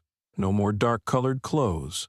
No longer the invisible E17 mentioned in internal memos. She wore a white blouse, a navy blazer, no badge at her collar, and carried a single file, not to present, but to do the one thing she had always believed in: walk the truth through the front door. Beside her stood those who had once been forced into silence by the system. First was Carla Jennings, in a black dress, holding a photo of her son, Elijah, a boy wrongfully convicted and imprisoned for 3 years. Her face was calm, her eyes dry. Tears had long run out after 14 unanswered petitions. Next was Tyshawn Carter, now 19. Taller than before, but still carrying the guarded gaze of someone once slapped for looking the wrong way. His mother stood beside him, the woman who once begged to see a video the police claimed was damaged. Valerie, the systems technician, entered with the original data she had once illegally backed up to protect justice. No one had seen her face before, but she was the one who had preserved the digital traces the system thought it had erased forever. The last was Roger Linwood, a former court staffer, reassigned from his records post for non-compliance in internal review procedures. He carried a printed memo, his transfer request, bearing a handwritten note from the chief judge: "Remove before he speaks again." They said nothing as they entered. They didn't chant slogans. Their presence was enough. The courtroom was packed. Not a single seat remained. Dozens stood against the walls. Some sat cross-legged on the floor. Reporters kept flashing photos, but no one spoke. The atmosphere was not one of anticipation. It was a sacred silence, as if everyone in the room understood that something important was about to be said, and it must not be interrupted. Evelyn was the first to take the stand. She didn't look at the hearing board right away. She scanned the room, nodding gently to each person beside her before speaking. "I didn't bring theories or arguments here today. I brought people whose names were erased from the justice system." Then she pointed, one by one, without elaboration. A mother whose petition was rejected 14 times. A teenager recorded as aggressive by eye contact. A technician threatened for backing up data that shouldn't exist. A court employee reassigned for refusing to delete a line of code. I'm not asking you to believe me. I'm asking you to hear them, finally, when they have the right to speak. No one moved. No reporters typed. No one checked their phone. Everyone understood. This was no longer a story. It was truth made visible. With faces, with records, and there was no excuse left to turn away. Midway through the hearing, just as Evelyn stepped down from the stand, a representative from the Federal Internal Oversight Agency entered the courtroom. He wore a gray suit and a credential with a special seal. No introduction needed. In his hand was a sealed document folder, barely half an inch thick, but heavy enough to shift the room's energy as he approached the executive counsel table. The hearing coordinator looked up. The agent gave a slight nod, then turned to the board. "The interim conclusion from oversight has been finalized. We find substantial grounds of ethical misconduct concerning case 1479, specifically intentional suppression of video evidence in the prosecution of juvenile Tyshawn Carter." Then he turned to James Dale, sitting less than 10 meters away. "Officer James Dale, under the authority of the Public Conduct Oversight Act, I hereby notify you of your immediate suspension from duty pending criminal investigation." James jumped to his feet. He opened his mouth to speak, but the room stood before he could, not with shouting, but with absolute silence. Camera flashes went off. Every lens turned to him. No one needed orders. This was the moment they had waited for. No one escorted James out, no handcuffs, but that made it worse. He didn't protest. He simply looked around, as if, for the first time, realizing that every gaze had shifted. And among those eyes he found Evelyn's. She didn't look at him with hatred, just with a cold detachment, as if to say, "I don't need to speak. The truth already did." Then came a movement even more seismic. Judge Hollowell stood, not to defend, not to justify, not to explain. He said nothing. He picked up his leather briefcase and walked toward the side exit, the one reserved for senior judiciary members. No one stopped him. No one saluted. No one dared call his name. That silent retreat rang louder than any indictment. It was not an excuse. It was a silent admission that everyone in the room heard clearly. The hearing moderator broke from script for the first time. He didn't return to the witness list. He looked directly at the board and asked, "How many convictions must be reviewed if everything Ms. Bell said is true?" No one answered immediately, but everyone knew the door had been opened and it could never be closed again. The hearing was adjourned in solemn silence. No applause, no cheers. Just Evelyn, standing still, looking out over the public gallery where Carla, Tyshawn, Valerie, Roger, and dozens of others sat. They were no longer called victims. They were witnesses, and they had been heard. No one shouted, no one cried, but on that day in that room, no one dared lift their head before the very system they had once obeyed. The program aired at 8:00 p.m. on the national channel, in the segment Voices of Justice, a rare platform that never shied away from difficult questions. The host, Eliza Monroe, was known for confronting cabinet ministers live on air, but tonight she didn't challenge anyone. She broadcast a recording. "For your attention," Eliza said, "an unreleased excerpt from a conversation between myself and Evelyn Bell, recorded 2 days before the hearing." She pressed play. On screen, the hearing room, Motionless faces, eyes that wouldn't rise, and Evelyn's voice steady, untouched by editing. I don't believe I'll change the system. I just believe that if even one hand stays clean, it must not let go in a room full of dirty ones. The studio fell into silence. Eliza said nothing more. The clip lasted less than 90 seconds, but at a moment when an entire country was asking, what happens next, it became the answer. Not through debate, but through moral clarity. Within 3 minutes, thousands of shares exploded online. Evelyn's words were clipped, paired with piano music and hearing room images, and the video became the most viewed in 24 hours. One user wrote, "It's the first time I cried over a single line on television." Another said, "She didn't deliver a speech. She said what we've always needed to hear, but no one dared to." That night, a Reddit forum called The System and the Truth was born. Its first post titled, "One Clean Hand, a Room Full of Dirt, and What Happens If We Don't Let Go." The media erupted. Morning broadcasts opened with Evelyn's quote. Networks replayed the clip, public figures and scholars voiced support. A historian remarked, "That wasn't a call to action, it was a reminder. Justice starts with the last person unwilling to look away." But it was the public's response that mattered more. On the walls of Richmond Law School, someone chalked the phrase, "If one hand stays clean." In a Southern high school, students recreated the hearing as a wordless play, using only lights and the audio clip. The hashtag #OneCleanHand became a new symbol. It didn't bear Evelyn's name, but everyone knew it was hers. Evelyn didn't reappear. No interviews, no commentary, yet in one night, her voice, once dismissed as disruptive, became something the country paused to hear. She didn't shout, she didn't preach. She simply spoke, as if sitting in that same room, looking each person in the eye and asking, "Is anyone else left?" Within 12 hours of the broadcast, national newspapers changed their tone.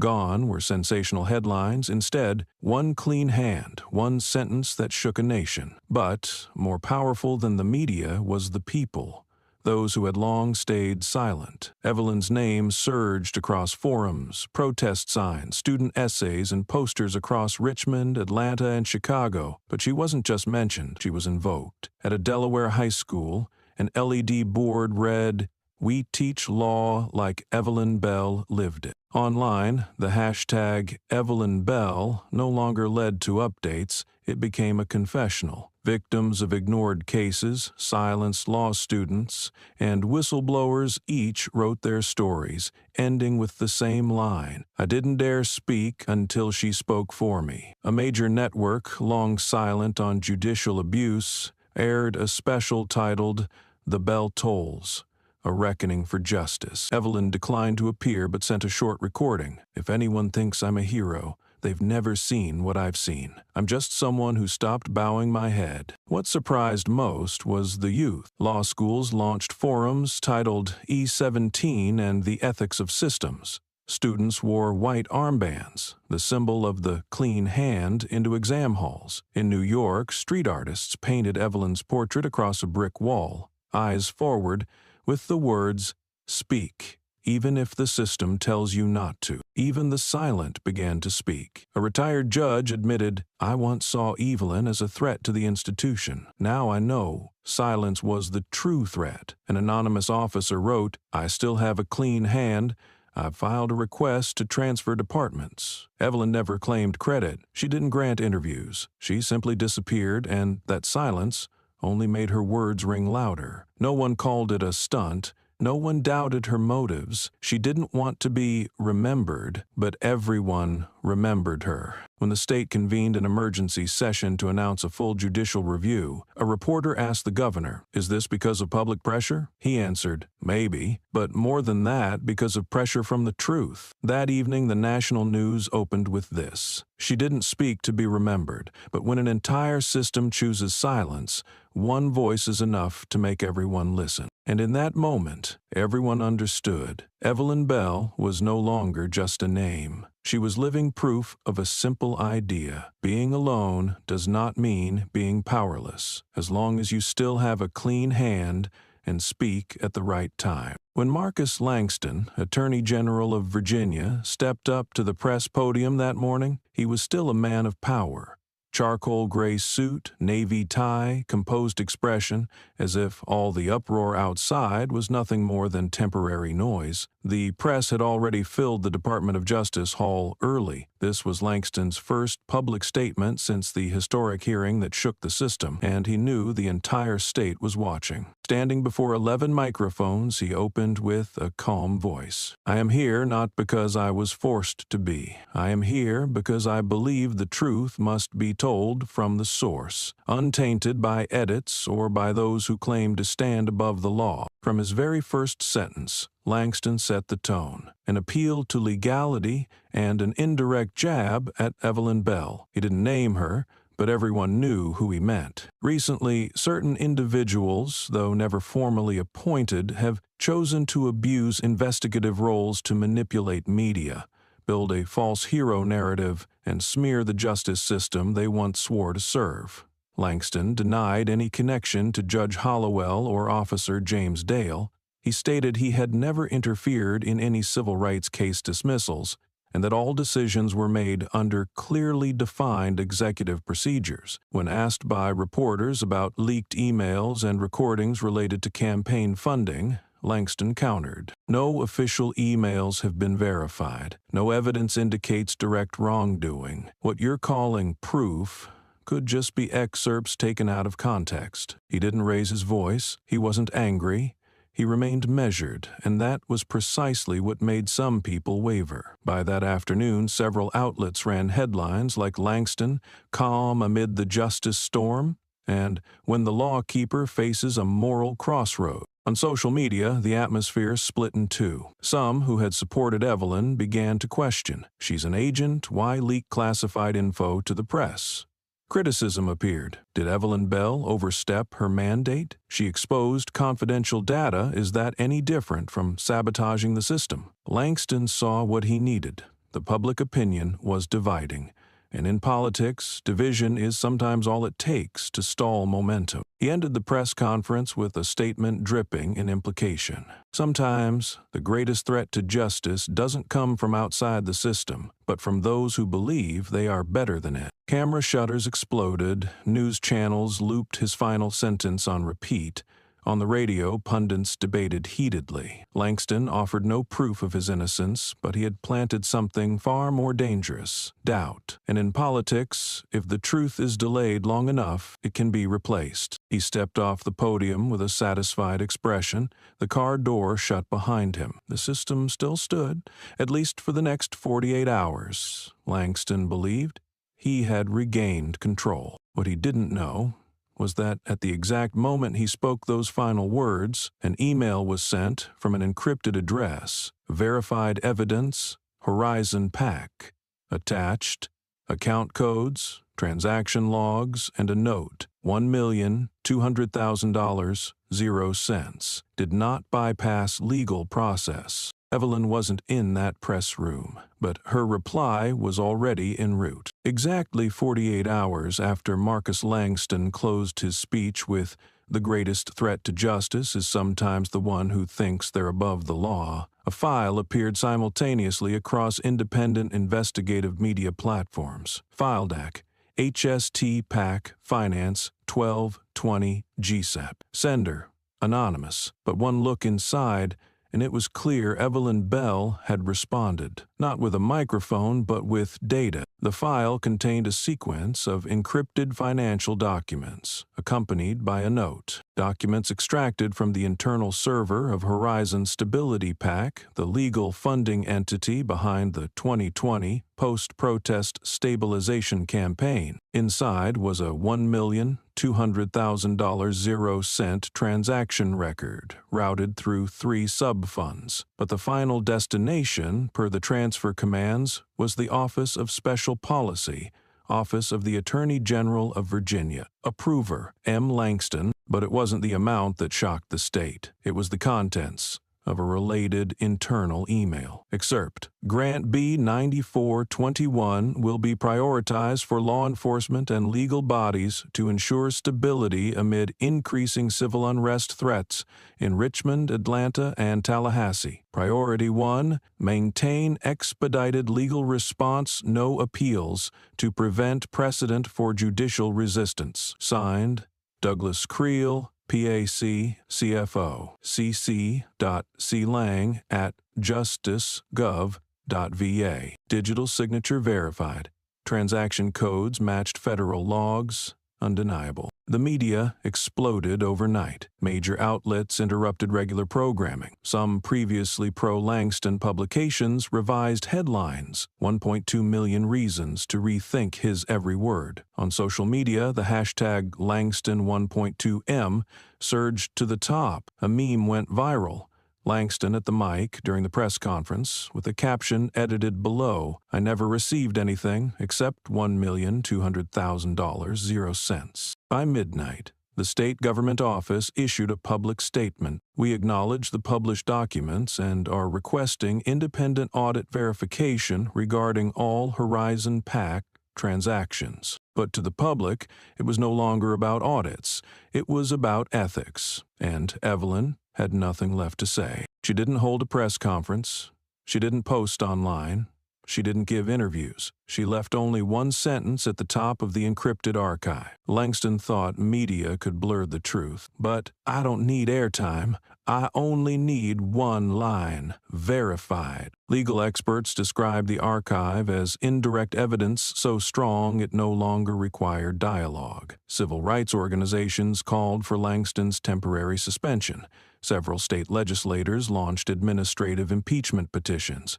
A member of the Budget Oversight Committee stated publicly, if that money had no political purpose, why did it route through 3 shell funds?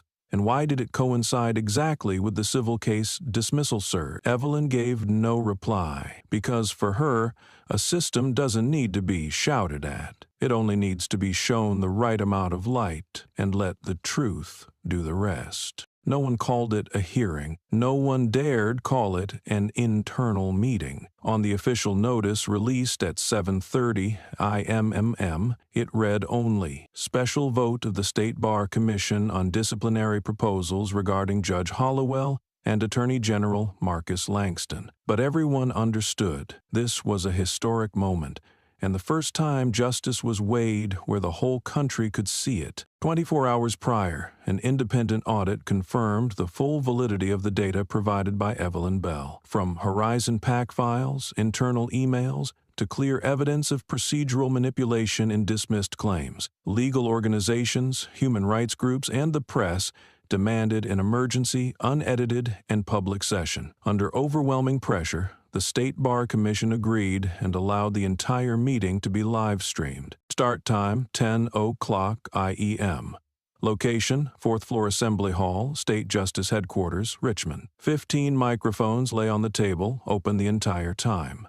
No music, no host. Each person sat in a pre-assigned seat. No name tags, no partitions. From home screens, cafes, and even law school lecture halls, more than 2.1 million people tuned in live. Every movement carried meaning. Attendees included 5 veteran attorneys elected by region, 3 appellate court reps, 2 law scholars from major universities, 3 civil rights inspectors, and 2 honorary former chief judges. No side conversations, no polite laughter. Even the session clerk typed only when a motion was formally submitted, no filler notes, no background chatter. At the center of the table, amidst files and procedure manuals, lay a black leather folder. A small white label on the front read, File Code E17X, verified by federal audit. Inside, full evidence of 27 manipulated cases, illicit campaign funding, and irregular directives from Langston. Evelyn Bell wasn't in the room, but everyone knew she was the reason they were. The session began with an announcement. No debate, no open floor. Each member received 2 ballots, one for the proposal to impeach Judge Hollowell and one for the motion to suspend Attorney General Langston, pending an extended investigation. The vote was scheduled for exactly 11:59 a.m., not a second late. For the next 90 minutes, no one spoke, only pages turning, a projector enlarging the phrase, Transfer B 9421, $1,200,000, 0 cents, or the names of citizens whose cases were quietly dismissed. The live stream camera never shifted angles. Every face remained in frame, as if each were a part of a larger reckoning. No one made eye contact. They stared forward or into the camera as though confronting not just public scrutiny, but their own conscience. At 11:45, the digital clock turned red. A message below it read, 14 minutes until vote. The tension didn't come from words, but from the prolonged silence.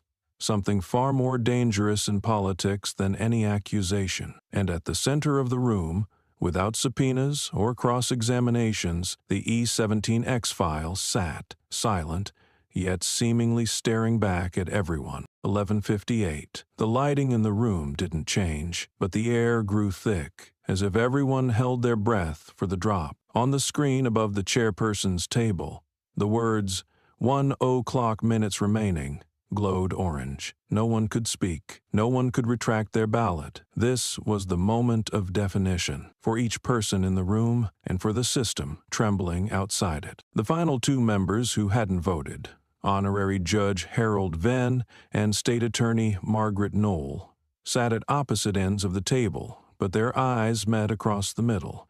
Both had once supported Langston, opposed Evelyn's investigation, and called it a threat to public confidence in the justice system, but no one was invoking stability anymore. Venn exhaled. No one heard it, but the camera captured his face, the look of a man about to put down something he had carried too long. At 11:59 and 13 seconds, he cast his ballot. It read, "Yes, impeach Hollowell." No applause, no reaction. But everyone knew the scales had tipped. At 11:59 and 28 seconds, Knoll dropped the final vote, yes, to suspend Langston. Those two yeses needed no microphone, but millions watching the live stream understood. The system had chosen not to remain silent. The results were read aloud in a flat, measured voice by the commission's clerk. Total votes for the impeachment of Judge Hollowell, 12/15. Approved. Total votes for the suspension of Attorney General Langston, 11/15. Approved. Some reporters outside the hall cried, not from emotion, but from the realization that they could finally write a sentence generations of journalists had feared to print. The state judiciary formally launches high-level internal investigation on its own motion. The twist didn't lie in the outcome, but in one ballot found during post-section review. On the back, in faded blue ink, someone had handwritten, "I once believed preserving the system's image mattered more than reopening justice. Today, I no longer believe that." No one claimed it. Online, the moment the final two ballots dropped was clipped and reposted with one line overlaid. 11:59, no turning back. Evelyn never appeared. But from a small cafe down south, someone snapped a photo of her watching the result on her phone. No smile, no exhaustion, just calm, as if she'd known the result all along, as if she didn't need anyone to remember her name, as long as the names the system once tried to erase were remembered. When the clock struck 11:59, an untouchable system stood cornered, and for the first time, justice didn't step back in the face of power. Room 417 sat at the end of the hallway on the 6th floor of the Richmond Federal Administrative Building. No nameplate, no guard. A gray steel door with a single frosted window. Just enough light glowing from inside to prove it hadn't gone dark. This was the kind of room reserved for decisions the system didn't want to announce, but had to make to keep from breaking apart at the seam. That morning, Evelyn Bell entered alone. No panel, no reporters, no one to open the door for her. She had only been left a temporary access card with a note, "One-time clearance," valid for 60 minutes. Inside, the room felt like a slice of frozen time. Absolute silence. A long mahogany table, no podium, no computer. Only 3 documents placed neatly side by side, each clipped, each marked with a federal prosecution code. TR/1479, J Street. Bail, TP/812, M. Hollowell, KQ/1217, M. Langston. On each front page, one bold line: Federal Criminal Indictment, under Clause 5.9, for abuse of power and judicial system manipulation. Evelyn didn't sit right away. She stood and looked at them for a long time. Then, from the pocket of her coat, she drew out a small item wrapped in a worn ivory silk handkerchief. She unfolded it to reveal an old Parker fountain pen, silver cap scratched, forest green body dulled by age, ink residue settled in the grooves. It had belonged to her father, used when he wrote his appeal in 2004. The appeal was rejected without a hearing because of false testimony from an officer named Dale and a rushed verdict from a judge named Hollowell. He died in prison afterward under a charge of disturbing the peace. The pen had been returned, along with a note: submission not eligible for review. She placed it next to the first indictment. She didn't clean the pen, didn't test the ink. Her hand was steady. First signature: Evelyn M. Bell, beneath the indictment for James Dale. No one witnessed it. No one asked her to do it, but this was the final step in a journey that no longer required validation. The second file, Hollowell, was the thickest. It came with 27 appendices, including improperly dismissed cases and statements from court employees reassigned after whistleblowing. She signed in the designated space, without hesitation, without correction. The third document, Langston, was the only one printed on special ivory-toned paper. Below the line stating unreported campaign contributions and use of funds to influence legal outcome was a blank space for interagency indictment approval. Evelyn inhaled once, deeply, then wrote slowly, E. M. Bell, authorized special inspector, jurisdiction code E17. She didn't stand immediately after. She just looked at the pen. Today, that pen won't be returned, she whispered, not to anyone else, just to the memory that had once been left behind. She laid the pen down, wrapped it in the old silk, and walked out of the room. No glance back, no dramatic door slam, just 3 pieces of paper, now inked, and a room that, after that day, would never again be nameless. Every stroke Evelyn laid down wasn't just a bureaucratic formality. It was an engraving, etching a history that had never been formally acknowledged. No cameras, no transcripts. But those bold strokes of green ink, unshaken, uncorrected, captured a moment that generations, once silenced by the system, could look at and know. Someone chose not to turn away. The 3 indictments were signed in silence, but it was the 4th document, the one sealed in a small brown folder, that made Evelyn pause the longest. Its title read, Special Review Petition.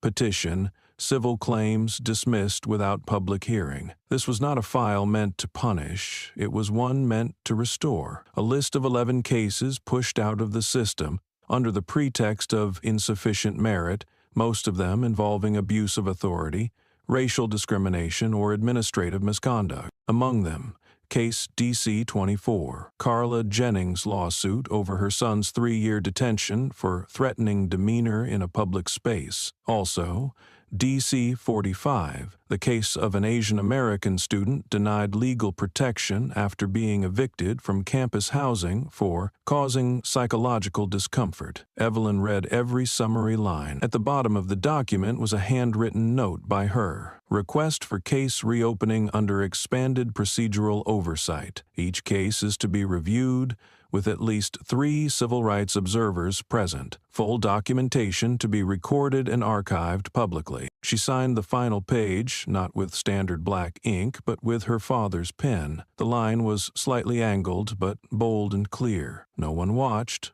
No one needed to. Because in that moment, she was no longer signing as an investigator. She was signing as the heir to a generation that wrote appeals no one ever read. And today, their words were being rewritten in their daughter's hand. Outside, The midday sun touched the frosted window of room 417. It wasn't bright, it wasn't harsh, just a soft yellow beam, like the glow of old desk lamps in the homes where handwritten appeals were once quietly drafted. Some had called that light useless, but to Evelyn it was the only kind warm enough to remind her memory still lives here. There are verdicts handed down in courtrooms, there are verdicts written in the dark. But there are verdicts, like today's, signed in memory, and in the yellow light our elders were once left behind. 4 weeks after the signing inside room 4017, the Eastern District Federal Courthouse began to welcome back those the system once forced into silence, not to apologize, not to offer sympathy, but to listen, publicly, transparently, under light with cameras, transcripts, and signatures. 11 cases were reopened, each one previously dismissed under the pretense of insufficient legal grounds or procedural deficiencies. Now, every case had its own room, an independent review panel, and 3 civil rights observers assigned to record the proceedings. No more internal handling. No more silent dismissals. Carla Jennings was the first to speak at the review hearing for case DC-24, Elijah Jennings, sentenced to 3 years in juvenile detention for resisting an officer. The nation once knew her through desperate pleas and a black and white photo pinned over her heart. But that day, she stood calmly before the court and said, "I'm not here to reclaim those 3 years. I'm here to reclaim my son's dignity, because no one has the right to write a child's life with a false signature." For the first time in 6 years, her words were entered into the official record. Uncut, uninterrupted, no longer a parental comment, but recognized as evidence. In another room, a case once deleted from the system was unexpectedly restored, DC-19, involving unlawful detainment in the Southbridge neighborhood. The original file was recovered by Valerie, a former technician who secretly backed up the system's data before being forced to resign 3 years ago. The copy was encrypted, stored on a private hard drive. When Valerie appeared before the panel, she wore no uniform, no ID badge, just held a small USB and quietly said, "I wasn't strong enough then to fight the system, but I was clear-headed enough to keep what they thought was gone." Then came a side twist in case DC-11, previously dismissed in 2021 for lack of administrative accountability criteria. The plaintiff's legal representative was a young woman in a light gray suit, hair tied back, no credentials needed. Yet the panel recognized her, Amara Leong, a former intern expelled from the prosecutor's office for refusing to delete internal records. 3 years ago, she was labeled unprofessional for defying orders. Now she presented her filing, read the appeal clauses, and concluded, "I didn't return for revenge. I returned to prove that preserving a file isn't disloyalty. It's loyalty to what's right." There was no media frenzy, no direct interviews, but millions watched via live stream, and hundreds, once been dismissed, began searching for their old case numbers. No one claimed that justice had fully returned, but in each room, each hearing, each soft click of a recording device, something had shifted. Those once called baseless were now addressed by name. Stories once silenced were now rewritten, line by line, word by word. And in the quietest courtroom, room 3, East Wing, someone taped a small note beside the nameplate. "This is where the locked files once sat, and now it's where the survivors return." His name was Malik Jones. He had been arrested at age 12 for threatening a law enforcement officer, but the only threat listed was that he raised his hand to shield his mother from Officer Dale's gun during a mistaken raid. No weapon, no aggression, just a boy in a red shirt, barefoot, trembling, standing in front of his mother. That trial lasted 14 minutes. No personal attorney, no rebuttal. Malik was sent to juvenile detention for 18 months, with no appeal. He lost 2 years of school, his mother lost her job, they moved, and since then, Malik had never spoken about the case. No statements, no interviews, not a word on social media. He grew up in silence. Among all the files Evelyn ever reviewed, Malik was the only one who never replied to the rehearing invitation. But his mother showed up. The rehearing was held in a small courtroom with only 20 seats. Press access was restricted to protect his privacy. Yet thousands watched the live stream. breathless, as the name appeared on the courtroom display: DC-3 Malik Priz, Richmond Police Department. The reassigned judge was a young man with experience in juvenile advocacy. When the hearing began, he didn't request evidence. He simply read the case summary for the first time in a neutral voice without bias, and he concluded with a phrase never before used for Malik: plaintiff, citizen, Malik Jones. Malik looked up. No one could read his expression. Rage or exhaustion built over time. He didn't speak. He didn't nod. He just stared. A civil rights attorney stepped forward, presented the appeal petition, cited procedural violations, pointed out the lack of legal representation and the absence of proper defense protocol, and ended with, Malik Jones was never given a chance to speak in court. We're not asking him to speak today, but at the very least, the system must acknowledge, even for 1 minute, his existence. Nothing was ruled on immediately, but the hearing ended with an act not written into any transcript. Malik stood, walked to the center of the room, looked around, no wave, no bow. But just before exiting, he stopped, turned toward the panel, and smiled. A small smile, not one of forgiveness, nor seeking sympathy, just the smile of someone who had finally been called by his rightful name. That night, a photo circulated online. Malik stepping out of the courthouse, golden dusk casting his shadow across the stone steps behind him. No hashtags, no captions, but beneath it someone wrote a single line: "We cannot return time, but we can call them by their true names and let them walk forward as if they had never been forgotten." When the state of Virginia held a ceremony to honor individuals who had made significant contributions to judicial reform, the first name announced was Evelyn Bell. Invitations were sent to FBI headquarters, to the mailbox of the Inspector General's office, and to a residential address believed to be her temporary home. None received a reply. The organizers later received a craft envelope. No logo, no return address. Inside was a single printed sheet. "I didn't do it to be honored.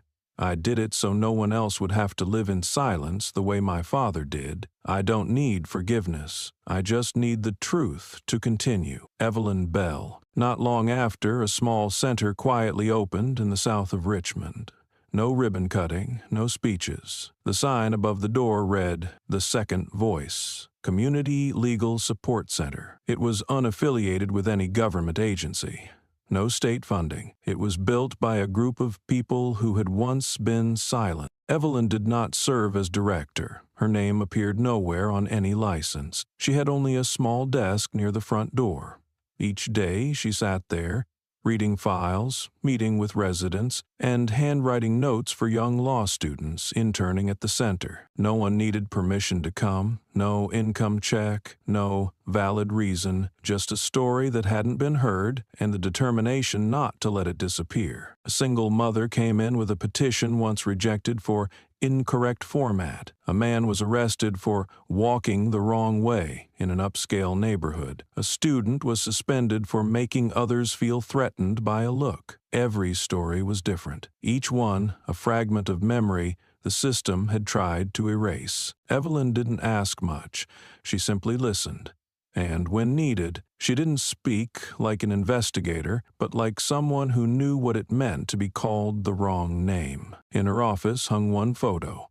Not a diploma, not a medal. It showed her father in a faded shirt, writing his first appeal. The image was blurred at the edges, but a yellow desk lamp cast light directly on the tip of his pen. Beneath it, a handwritten card read, "Clean hands don't need forgiveness, they just need to continue." Soon, law students from 3 major universities came to volunteer. They weren't paid.